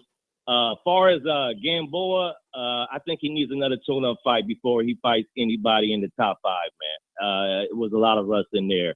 Far as Clarissa Shields, she did a great job. Like, I agree with some of the callers and you, Matt. She had a lot of nervous energy, just trying to go for the KO. And I do think it was an early stoppage. You know, that girl could take a punch, but she wasn't no comp, though. But that's my call, brothers. Hit those thumbs up, become a Patreon. You're listening to the #1 podcast, The Boxing Voice. Peace. Jeez Louise. Be prepared to talk about Golovkin again, Matt. JD. Yo, it's Golovkin week, bro. I'm hyped. I'm hyped for the #1 pound for pound fighter on earth fighting. You know, I'm picking Golovkin to win by like round 3 TKO, but I kind of want him to lose now just because it'd be funny. I'm glad you get that emotional about Golovkin. I'm glad I invoke emotion upon I'm getting jacked before I even start. It's okay, JD. We love you. Yo, but what up, people? What up, people? How's your boy Gamboa? Notable moment of the weekend. I liked it, man. I liked it. I guess I'm a fanboy, but I was looking at a master at work. Just, I don't know. Maybe I'm a fanboy because I'm hearing the calls. But, damn, I'm out of breath.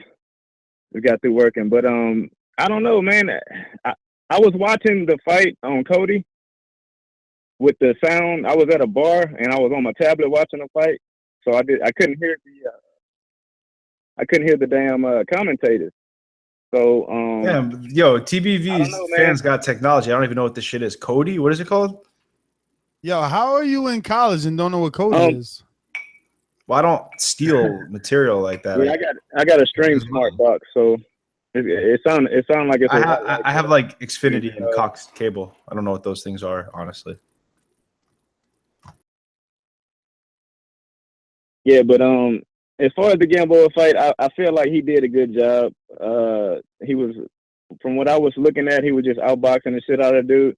At one point, I did have to go look and see if that dude has ever been stopped, and I saw that he was stopped one time. So you know, I guess that says he's durable, because I seen he got a lot of fights. But I don't know, man. We'll see what he do next time. But anyway, moving on to Curtis Stevens. Can I get a gunshot, please?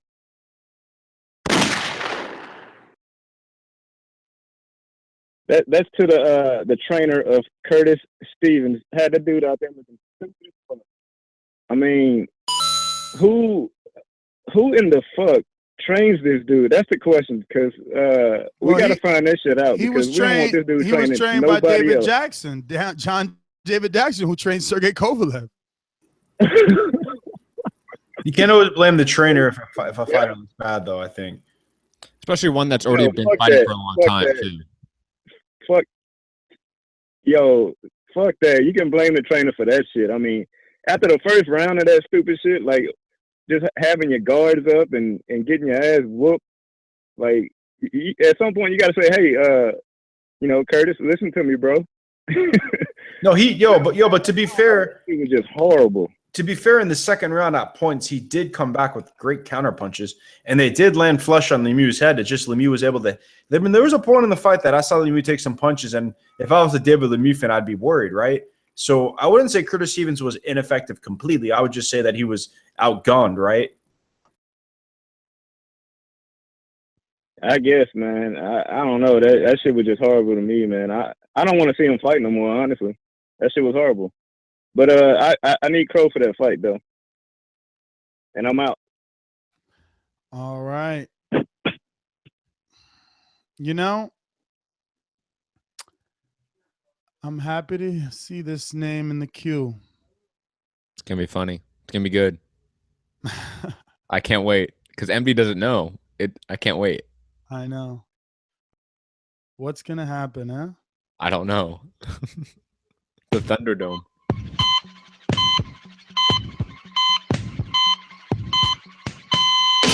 Don't even respect your ass. That's why it's time for the doctor to check your ass, nigga.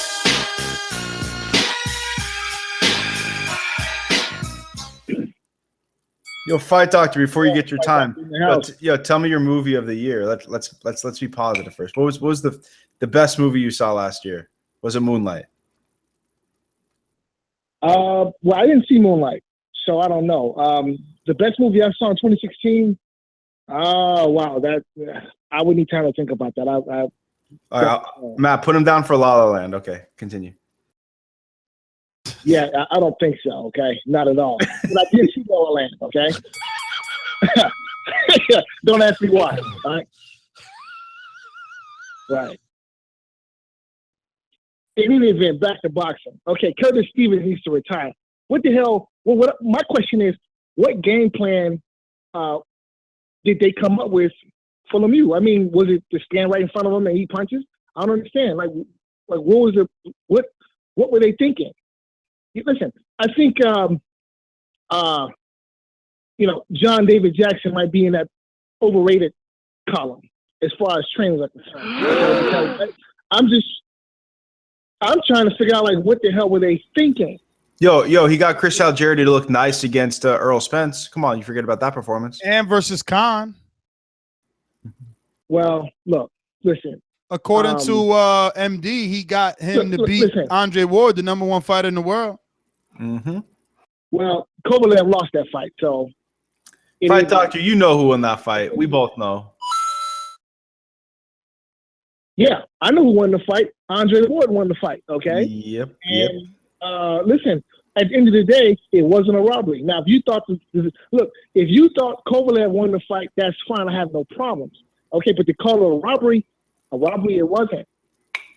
Now, at the end of the day, the three judges saw for Ward. The case can be made for Ward, and at the end of in the last 6 rounds, were definitely Ward. Okay, so what are you talking about? Look, why are we talking about this? They're going to rematch. Ward's going to win the rematch, and then the conversation will be over. Okay. Okay. So let's just look. John David Jackson in the overrated column. I think we should probably start to move him in that direction. Okay, as far as trainers are concerned. He's still young, though. You got to give him credit. You got to give him time. Give him credit for what? Getting Khan knocked out against. I'm saying that he's a young trainer. What am I giving him credit for? Exactly. I mean, he's done well with Kovalev, I think, because I think Kovalev is a flawed fighter, but I think he gets the most out of Kovalev, honestly. So that's my opinion. But anyways, all right, I have one question for you. All right, let's talk about Kovalev. I have one question. Exactly who is Kovalev beaten? 50-year-old Bernard Hopkins? You know, once you get past Hopkins, who was 49 years old, his resume gets kind of thin. I know, but I think Pascal's a decent fighter. Are you praising the robotic Kovalev now? I'm not praising him. I think Kovalev's a good fighter. I just don't think I think Kovalev's a very good fighter. I just don't think he's great. Yeah, he's robotic.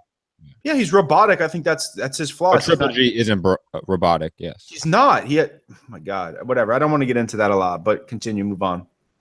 Let the Fight Doctor just rip GG. Yeah, I mean, listen. Look. I'm taking nothing away from Kovalev. He's a wonderful fighter. He's a good fighter. All right, let's get that straight. Kovalev is a good fighter, but again, I'm asking you, what has he done that's spectacular in his career?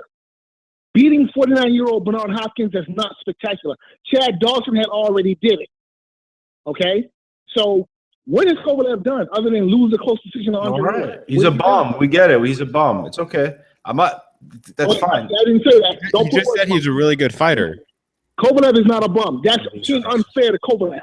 Okay? Because he's not a bum. He's a damn good fighter. Okay, so then let's call it what it is. All right, let's keep the shit out of the Look, Kovalev is a good fighter.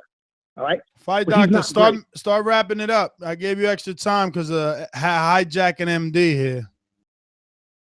Right, exactly. Boxing MD. There's only one doctor as far as As far as the boxing voice is concerned, that's the fight doctor on Rick James status.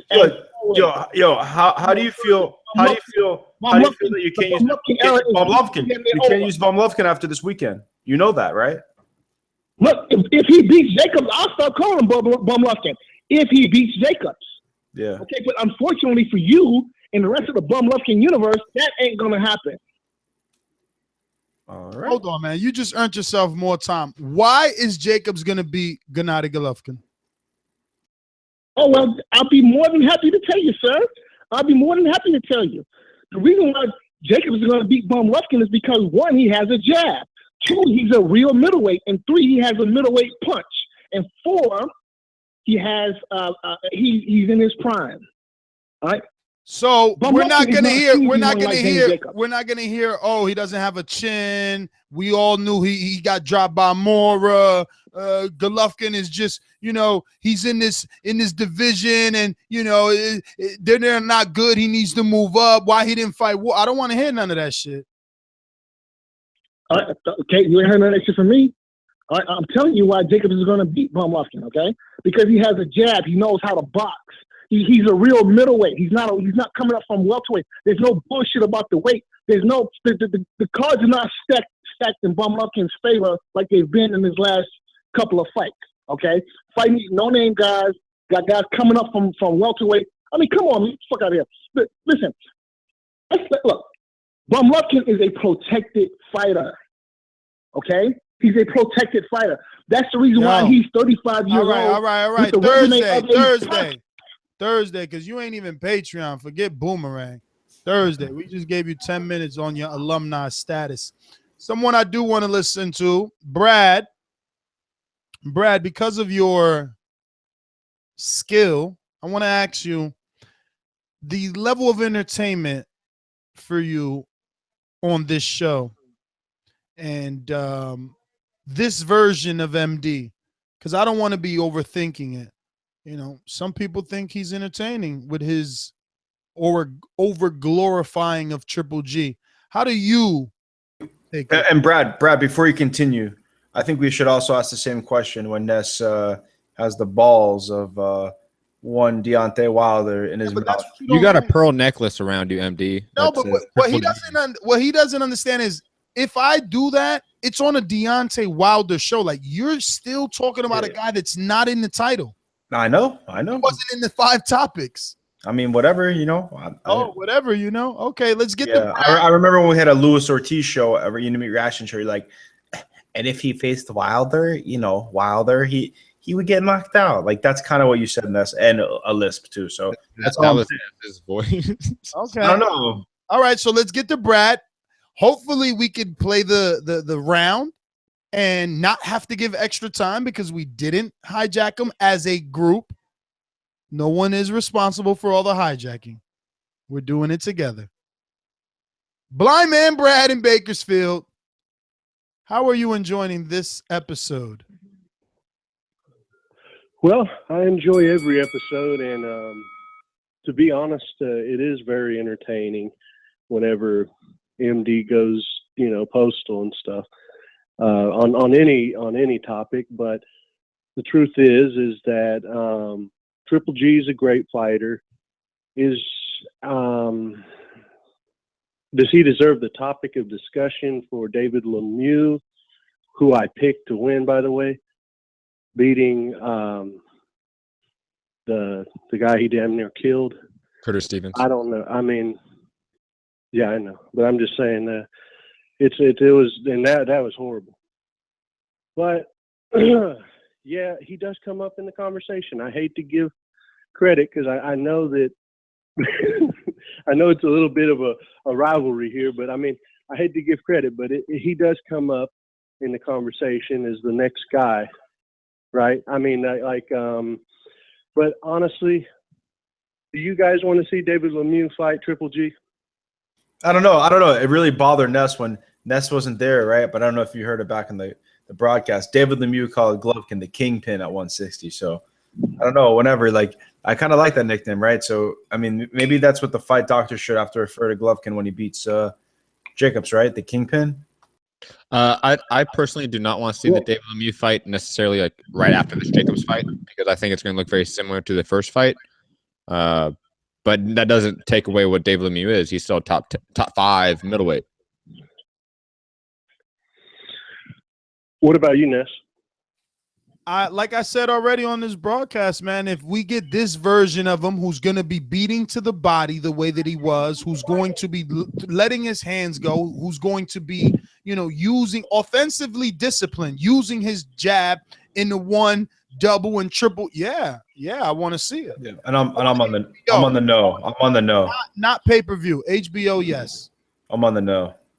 Because it's going to be the same old, and I would rather see Canelo fight him because we all know Canelo's not fighting Golovkin. Yeah, because you love for Golovkin to be in the most competitive fights, and a guy who's 154-pounder, his last fight is competitive to you. What are you talking about? He already tapped that ass. I don't know what you're talking about, Lemieux. You want to see that again, Ness? Like, stop pretending. Now Ness is playing coy. It's going to be a good fight. You know that's a bullshit rematch, and you know he'll win every second of every round the same way. Stop acting like it'll be a good fight, Ness. Come on. I do. No, the competitive fight is the 154-pounder, right?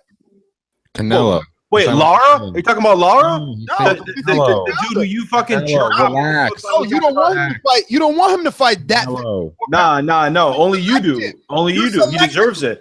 I know. You want him to fight. I know. He's down in South Florida fucking around with rabbis. You feel me though? Because you're selective with the 54s. You want him. I know. So we're talking about Canelo, the whole $15 million guaranteed. I don't know about that. Show me the contracts. I don't know. Just like he ducked Ward. I'm sure Golovkin's ducking everybody. I'm sure. He is. Whatever. I'm not saying he's ducking him. I'm just. Yeah. What are you saying? What are you saying then? I'm asking you your opinion, man. Like, why are you so defensive about it? I'm asking you your take on it. You know my opinion. You are the Triple G. It's been said. You know why he's defensive? Why are you even asking him? Because you can't talk about Golovkin without this guy getting an erection. I'm okay. I don't know what you guys are talking about. You guys are the ones that are haters. I'm just got that whiskey rage right now. I'm the one that's the least emotional. You guys are the most emotional. Least emotional. I know. Brad, you got any wrap-ups? Yeah, last but not least, I mean, I do see your point about like why insert it where it don't need to be inserted, because I mean I do agree with Ness that you do that more than Ness does with Deontay Wilder, but bullshit about the it's just no that's not true.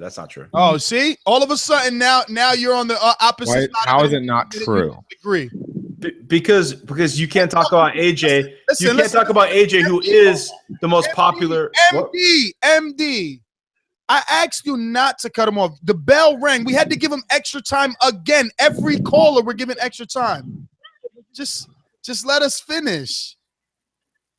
That's it. Okay, but I do agree that that Gennady Golovkin is a bad dude. I mean, and he's worthy of fandom. I mean, or whatever you want to call it. I mean, but as far as the Cesar Chavez Jr. versus Canelo, unless it was Cesar Chavez Sr., I really wouldn't care about it. And I definitely understand. Maybe Conor McGregor, they could throw him in on that one, because I don't think Mayweather's going to give him a chance. But I think it's pretty funny stuff. But, yeah, I appreciate you guys as always. And YouTubers, make sure that you log in, like the show, and then on top of that, subscribe. Get the notifications. Even a blind man can see that this is the greatest boxing show out. Thank you. Damn, Brad. Thanks for that. Awesome. Joshua, New Orleans.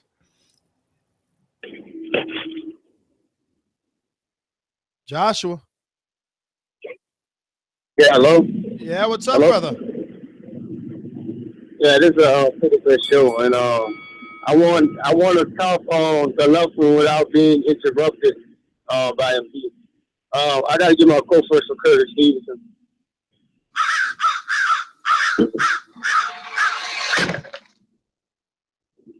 I'm in agreement with the fight doctor, because I think John David Jackson is an overrated trainer. Curtis Stevenson obviously is a lost cause, just like Adrian Verona. He has no identity. I don't know why he fought the fight. He thought he could fight against David Lemieux. I think Don David Jackson wanted him to stand his ground and show that he could punch as well and don't have to move around. And that didn't work in his favor. So that's another reason that he should have been able to use that move is that Curtis Stevenson do have. He's just not a small fighter. And to me, I consider him a level as an Adrian Verona. For Demetrius Andrade, the only problem I see Demetrius Andrade having that 154 is Irlandi Lara. The only reason why he has a problem with Lara is he will lose to a guy that's smarter than him and that's more disciplined than him. Yuriorkis Gamboa, he's going to have big problems at 130. He's going to be able to beat certain guys at 130, but any top-notch fighter with moving up and how he carries his muscle around, it tires him out a lot quicker. He's not as explosive as he was in a lighter weight division because he had to cut weight and it also helped him in his fight game. So he's going to struggle with top 130-pounders. For what you just asked Brad about MD going in with his fanboyism on Golovkin, it gets tiresome because he said he called himself a true fight fan, a diehard, a knowledgeable one at that. But anytime you talk about Golovkin, and I will add Lomachenko in there, he gets into his feelings. And he goes on his rant. You're great at picking fights. You pick Curtis Stevens, though, Let me right? finish. Let me finish. How about Crotes? Golovkin is a protected fighter. Golovkin is an excited fighter. He's very I know. He's a fanboy.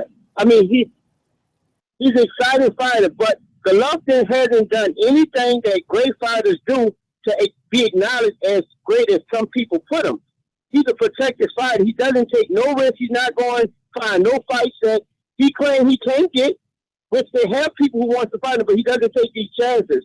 He'd rather sit at a 160 weight class where it's limited competition and then hide behind the fact, he want to get all the titles, but nobody want to fight him. He needs to make his mind up. The dude getting too old to be sitting in the same spot he's been sitting for how many years?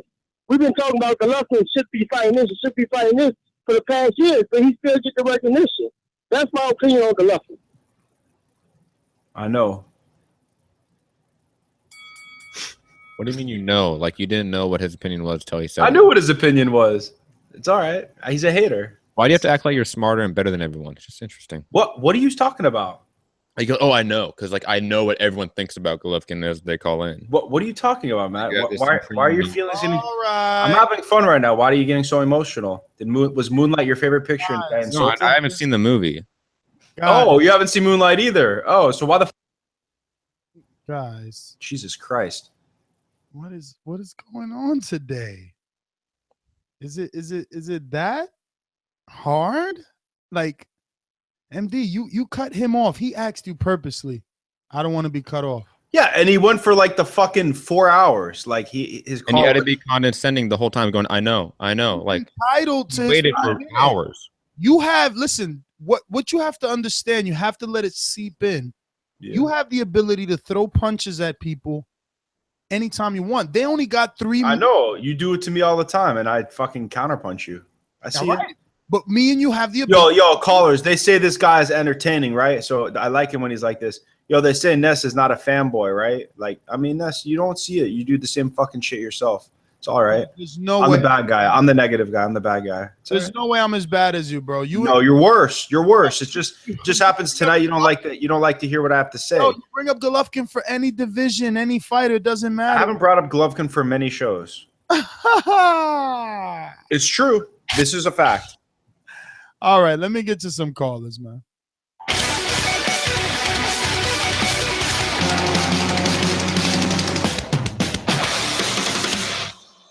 Our resident rock star, Robert Ortiz. What's going on, Rob?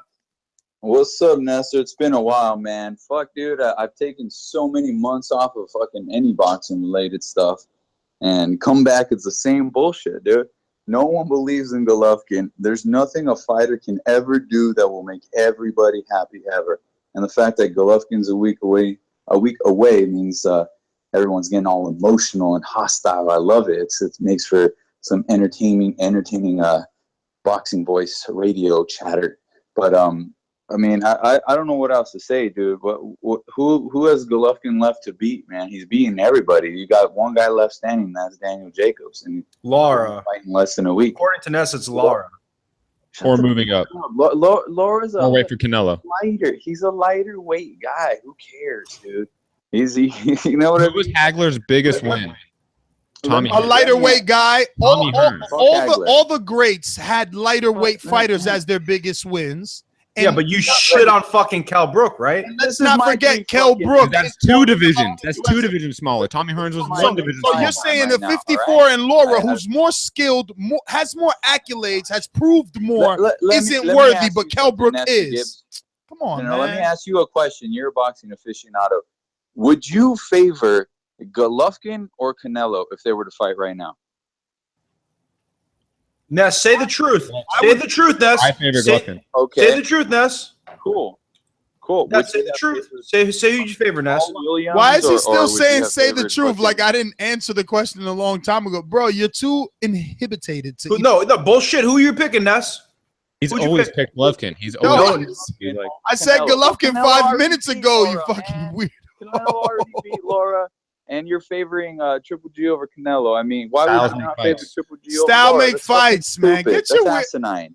Yeah, Pedraza. Thought is not Pedraza. You didn't pick Pedraza. My bad. Come on, man. Yo, That's styles make fights, bro. That's outrageous. Who would knock him out in 11 instead of 4? Sure. You know what I mean? Like, that's ridiculous, dude. Sure. And Ness is There's a reason Maidana gave Mayweather a tough fight. That's just the fact. Maidana gave Verona a tough fight. Voice ever done. Ness likes fighters that don't fight, and he's always going to score it from. The reason why people like Triple G is he's probably the only guy on the planet that sits at the top of his division, that is the most meaningful fighter in his division, and is continually putting on a good show.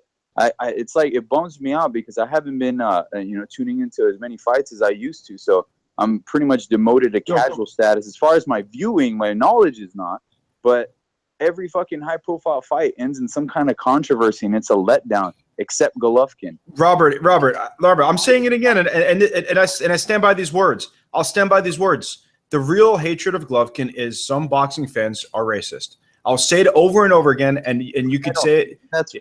I don't think so, man. I think so. I think that people believe that he's protected. No, Matt, Matt, let me say it. Let me say this. Don't say it. Tell me to shut up. Actually, Matt, wait, Matt, I do think you're actually racist. Way more racist than me, to be honest, because I'm the one that doesn't walk on eggshells when what I have to say. I say what I mean. Okay, people man. can interpret it anyway. I'm not sensitive of people's feelings. It's okay, man. Boxing. You're drunk. It's okay, man. No, I'm not even drunk, but listen, Robert Ortiz, it's the fact that he doesn't come and he doesn't look like some other fighters or some other people, and the fact that they believe that he's privileged and protected, which is bullshit. I think that they don't give him his due credit because fighters are deemed great. We want to see him do great things. Well, no, yeah, it's exactly. Hard to say that Golovkin has done anything great.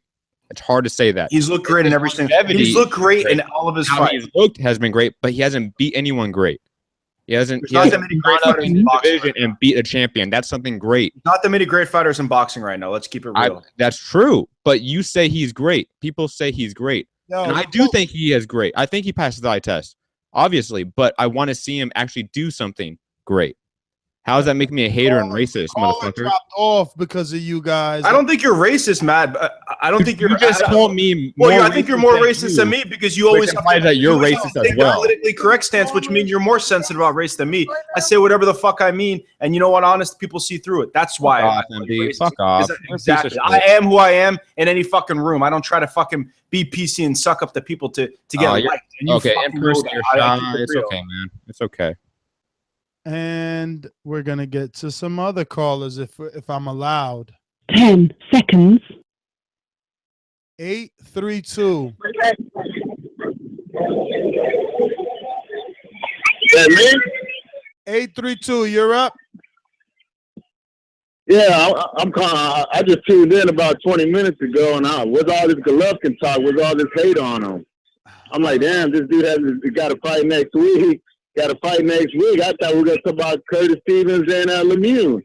But I just wanted to ask, what y'all think about Lemieux's reaction? He looked like he didn't give a damn that he almost killed Stevens at the end. I know he said after he said what he said that, I hope he's okay. But but you come out to Young Jeezy gangster music, right? You come out to that and you get slapped. Like Jay jumping. He was jumping every corner like he won, knocked the shit out of this dude, and I'm like, damn, you know, you show some respect and say, check on him. See what's going on. Isn't it the same thing that Charlo did? Wait a minute. 832, is this your first time calling in? Yeah. It's my first time. Been listening for a few months, and you know, H-Town, Houston. Houston. What's your name, brother? Hugo. Hugo? Hugo, yeah. Can y'all hear me? Yeah, no, we hear you good. We hear you good. All right, so what I will say is I did give my opinion. I'm not mad at Lemieux. We all know today and, you know, yesterday late in the press conference, we knew that Stevens was okay. Knowing that he's okay, I'm going to place you on hold. You got a lot of background noise. Matt, get that name down. Knowing that he's okay, yeah, I think it's totally okay for Lemieux to act in whichever manner he wants. I mean, you know, Stevens said a lot. He talked a lot of trash. And, you know, I'm not of that mindset that just because the fight is over, your feelings are supposed to automatically, you know, be closed behind this door, this emotional door that you know, you can't show the world because that's it. You knocked your opponent out or you won the fight. If Jermell Charlo doesn't want to fucking shake your hand right now, there's nothing wrong with that. If Lemieux wants to prance around each corner of the ring, there's nothing wrong with that. Does that to me, that doesn't show poor sportsmanship. That shows a competitive guy being happy with his performance, to be honest with you. That's my opinion.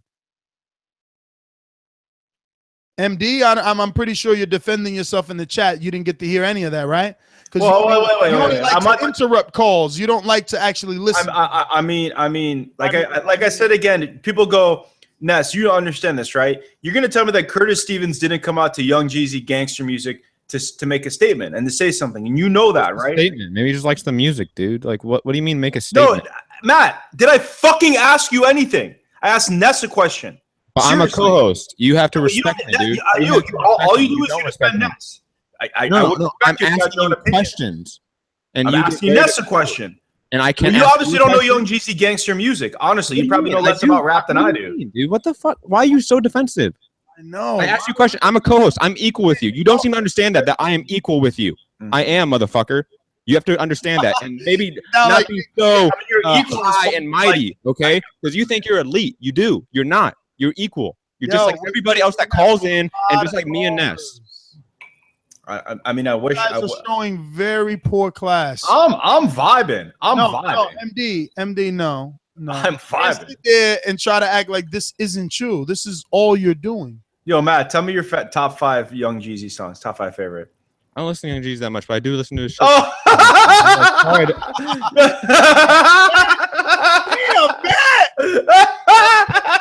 don't listen to Young Jeezy every day. I don't know his records and all the stuff off the top of my head. No, but how could you? Matt, you don't know about this shit, Matt. Yo, Matt, let's not talk about things you don't know about. Let's keep it real.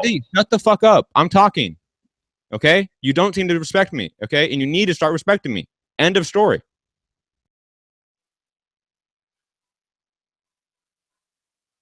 But okay, so Ness, let me ask your question. So when you come out to Young Jeezy gangster music, right? You're gonna tell me that what song was it? It was Young Jeezy gangster music. Oh, that was the name of it? Gangster music? You don't know that song? I don't know. I haven't bought the last Jeezy, but I do have a lot of Jeezy. Okay. What I'm saying is everybody who listens to hip hop and knows that music knows that you're coming out to some shit that like you're trying to be serious, you're trying to be hood, and you're trying to be, you know, hard. And you come out to that, and the shit that he says, David Lemieux has the right to not necessarily feel as bad as someone like Canelo and Khan, because Amir Khan never crossed that line with Canelo, for example. Amir Khan was never, no, I'm keeping it real. Amir Khan was never like, I'm going to put you in the hospital. I'm going to fuck you up like that badly. No, it was like cordial and whatever. So Canelo has the right to act the way he does, and David Lemieux has the right to act the way he does. Yo, people are like, who the hell is Jeezy? How is that possible? This can't be serious. It can be serious. If they're from the UK, they probably don't know who Jeezy is. What the fuck? Who the hell is Jeezy? Shh, let me shoot myself. Fuck. I mean, you know, hey, listen, Matt, you can't get mad. Oh shit, he dropped off. Oh fuck, MD. Oh, now it's all my fault. It will be. Oh, it will be. Yeah, you know what? That's okay. I don't give a fuck. Ken Daniels, what's up, brother? What's up? What's up? I'm here. Listen to the show. Having a blast. I should have a drink with this. MD's having a few. That's what I'm saying. Yo, people can't handle this, man. I'm glad you could have a drink with this. What are we talking about? Triple G, or are we talking about Lemieux? Which one? We went to Lemieux. All right, Lemieux, right? So you had a vendetta, you had a chip on his shoulder. That's like how you had with Matt. Had it went in there with a chip on his shoulder, and he went in there to show and prove that he was going to do exactly what he said he was going to do. And that's what he did. So when he was laid out cold, he had... Ken, come on, man. Come on. You on speaker, you in the hallway, I don't know. You inside the back of the truck. Come on. Killing me. Thousands listening. Millions downloading per month, baby. We need to give him the best audio quality. That's what MD doesn't fucking get. Best audio quality. Come on, Ken. Get off the speaker or the Bluetooth. What don't I get? I have a good mic, you know? Better? Yes. Better? So good. Yeah, so he went in there and he went to show and prove. And, this is not David Hay, Bell Lemieux. It's just not that. People don't know. You don't always have to turn it off and on. You know what I mean? If you mad, then sometimes you're just mad, and you're just upset. And that's what happened. And, he's okay, so we move on. But as far as him getting another fight with Triple G, I don't know about that. So where do you want to see him go? I'd rather see him fight the loser of Triple G, Danny. Yeah, that's too long of a layoff, bro. That's too long a layoff. That fight's probably going to end in knockout. They're going to need 30 days due to commission. Lemieux needs something before that. Well, that's what I'd rather. I don't see him fighting Triple G. I don't see that right now. Either way, they're still gonna have to have a layoff. Who he's gonna fight before? How about somebody else that Triple G beat? Somebody else. How about he fight that?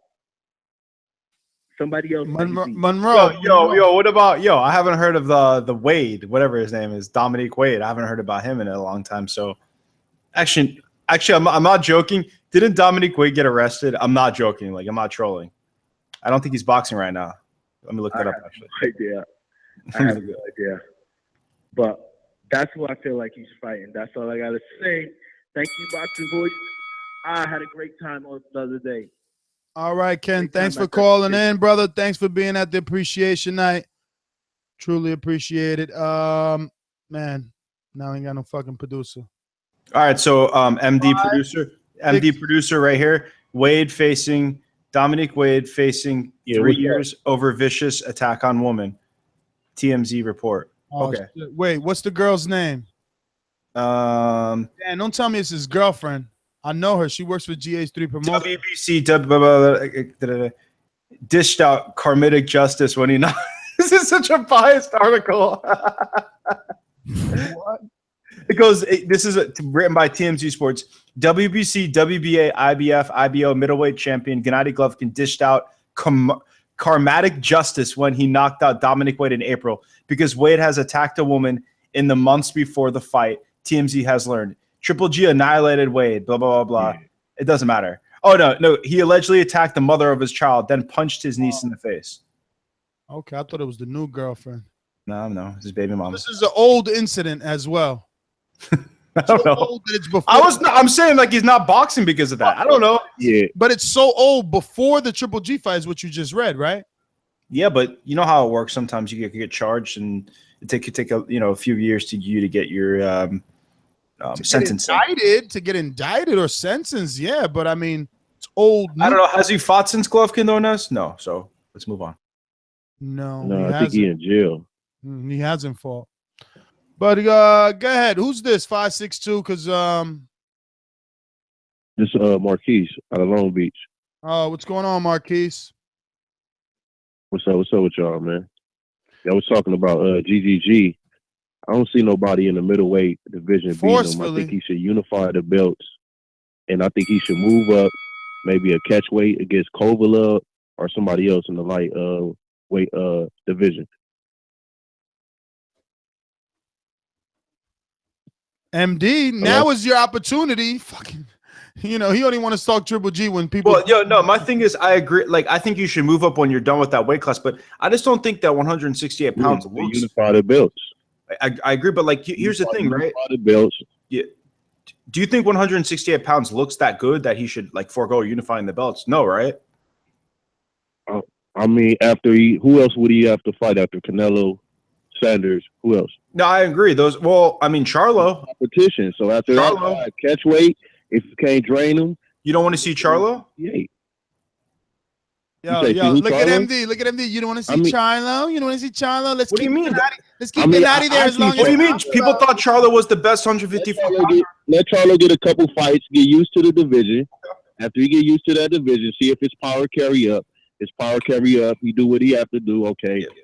The luck to GGG, they work out the. Let Charlo beat Lemieux. Except hypothetically, right? Hypothetically, let's just say Golovkin unifies it and Charlo does look good, as good as he was at 154 pounds. I mean, that's what I'm saying. Like, there's a lot of talent that are like right there at 154, 160. So the 160-pound division. Man, just say it. If he can make the weight, I don't even see fight. Charlo beating GGG. I don't see Charlo beating GGG. I mean, that's fair enough. But I think Charlo's very good. I think Charlo would give GGG a better fight than Hoya. It was his birthday yesterday, man. I hope he didn't party too much. And that's it. Because he went to sleep, man. He was asleep. Like, he stayed up too long and he got his bed. He got his rest time. Yo, but his mom was ringside to tuck him in, though.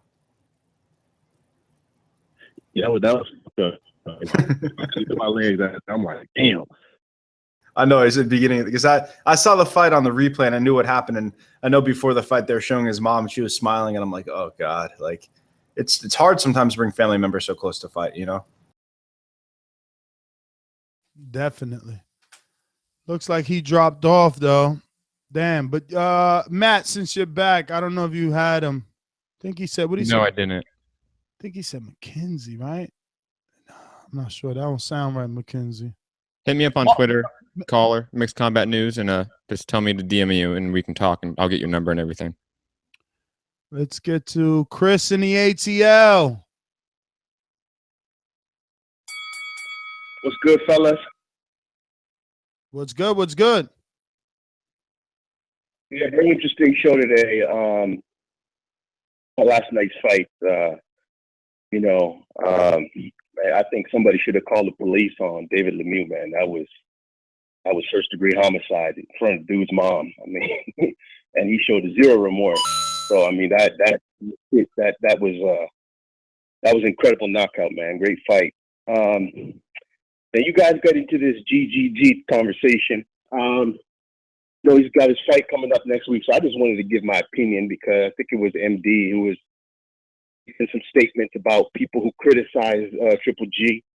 I guess it's race-based is what he's trying to say.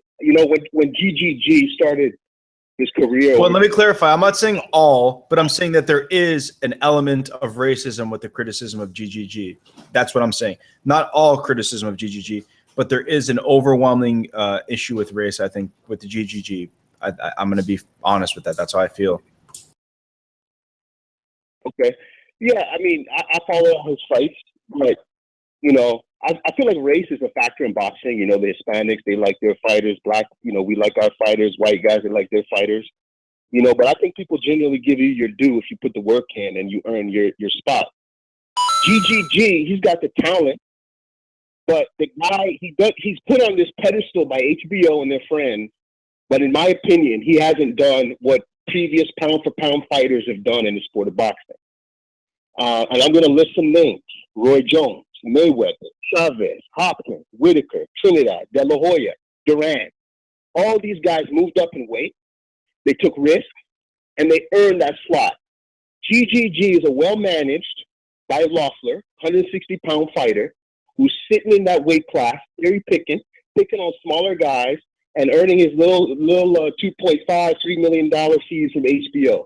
The guy he shows no interest. Yo, is Danny Garcia a star? Is Danny Garcia a star? No, he's not.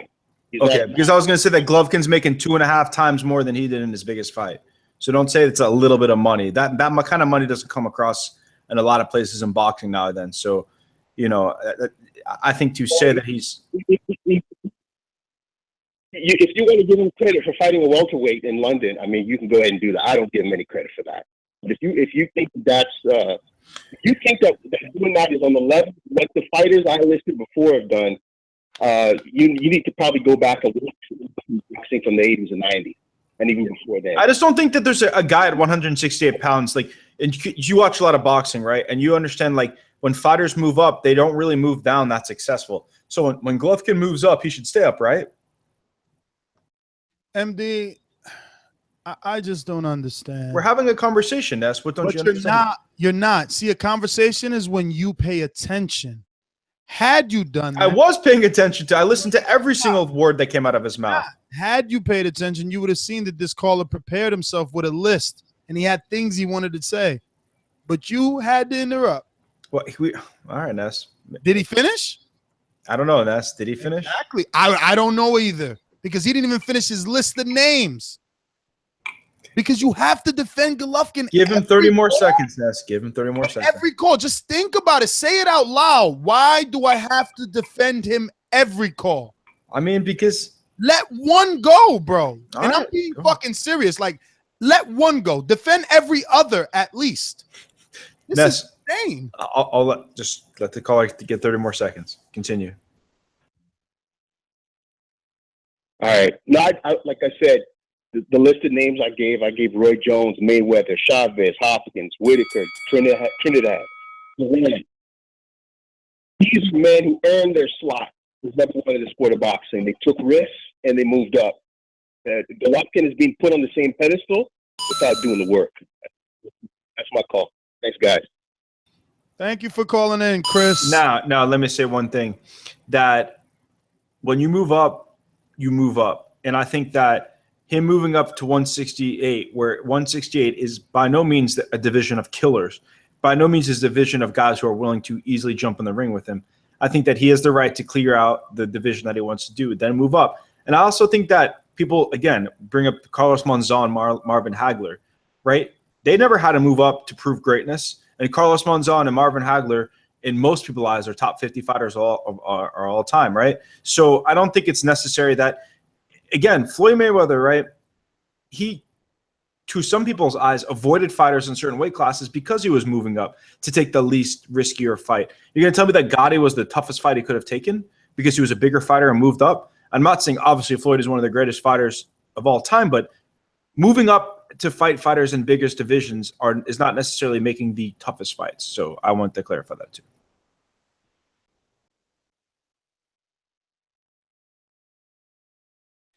All right. Fish in New Jersey. What's Yo. going on, brother? What up?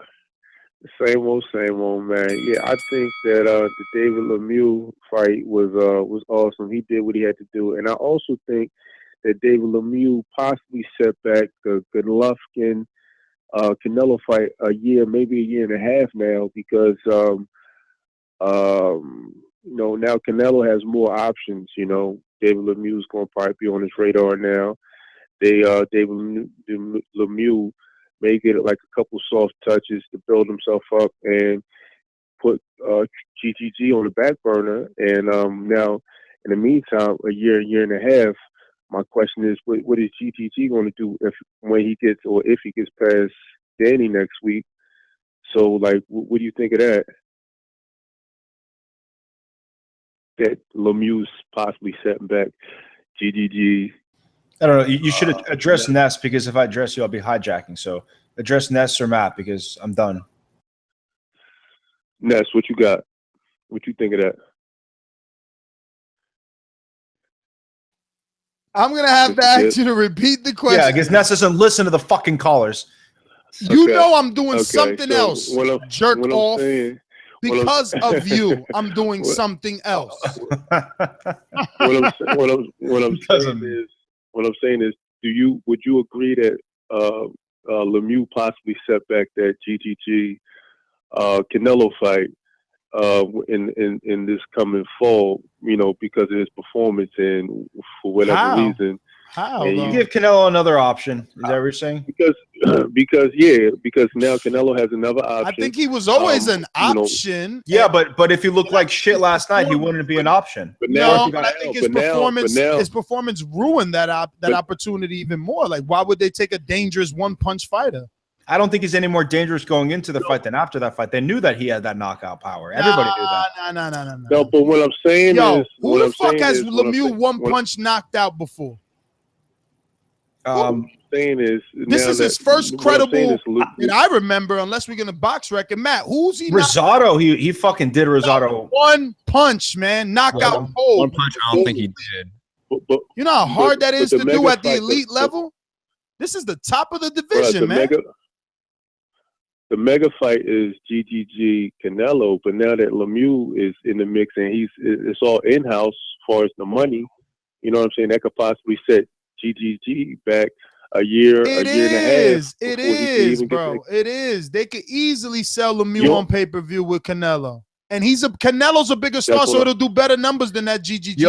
Yo, David Lemieux starched. What I'm saying is, starched Fernando Guerrero. What I'm saying is, I guess what my question is, what did GGG do in the meantime while all that possibly, transpired? That's my question. You could travel back overseas and get Billy Joe Saunders. That's why we said either fight Billy Joe Saunders or join the fucking the tournament so he could fight all the top 100. Why would he have to join the tournament? He's the kingpin. You know what I'm saying? He is the kingpin. Even boxers, they know. And there's accolades. Golovkin's not the man in either. Caller, do you think Golovkin's the best fighter at 154 pounds? No, just let him finish. It's not about Golovkin. I guess my question is, now that Lemieux had that, awesome performance, in the meantime, that puts GGG on the back burner, because I was thinking maybe after this fight, GGG is going to be in the fall. But if GGG don't cooperate with the money situation, he may have to wait a whole nother year. So, like, in the meantime, my question to you, I guess, MD or the cast, is what is GGG going to do if he gets past Danny Jacobs? You know what I mean? Well, they said that Kazakhstan fight. The belt. Well, I think the two remaining fighters in that division that matter, obviously, are Canelo and Billy Joe Saunders. So if it's not going to be Canelo, it's going to be Billy Joe Saunders. And I think that if Canelo's not willing to fight, what? Yeah.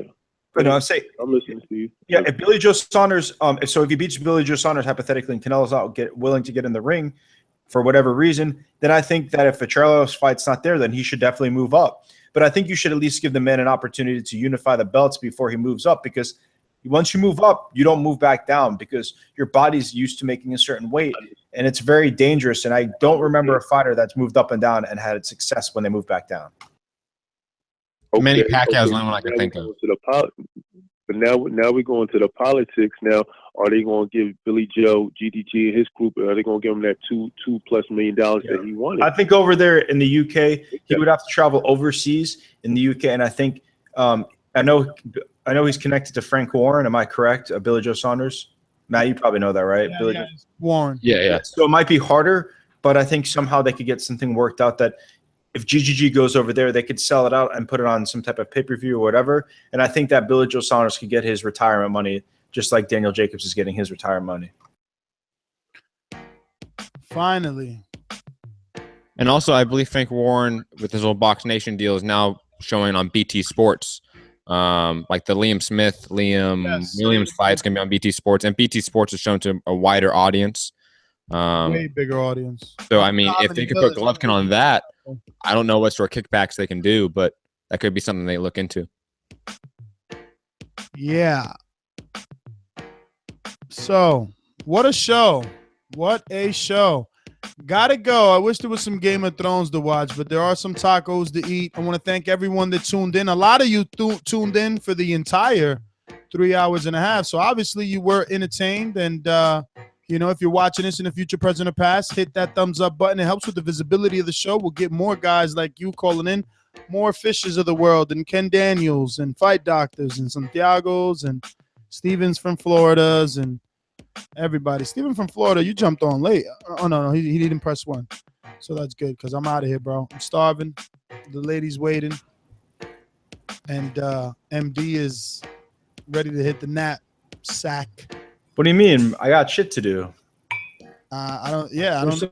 I don't know. Have you ever had I gotta eat that too. shit-faced. What?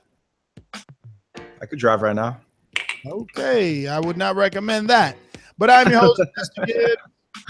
You can find me at. Well, go ahead. Find me on Instagram and Twitter. See what I'm saying? He wouldn't even be able to do a sobriety test. Find me on Instagram and Twitter at NessGTO. And you can find my co-host and co-producer. Yo, that's why I got Roman Gonzalez. He's jockeying my horse outside. That's a really bad one. You can find me at Boxing MD1 on Twitter. You can find me at Mixed Combat News on Twitter and my MMA podcast, Mixed Combat Radios on Patreon, SoundCloud, iTunes, YouTube, etc. Peace. Later.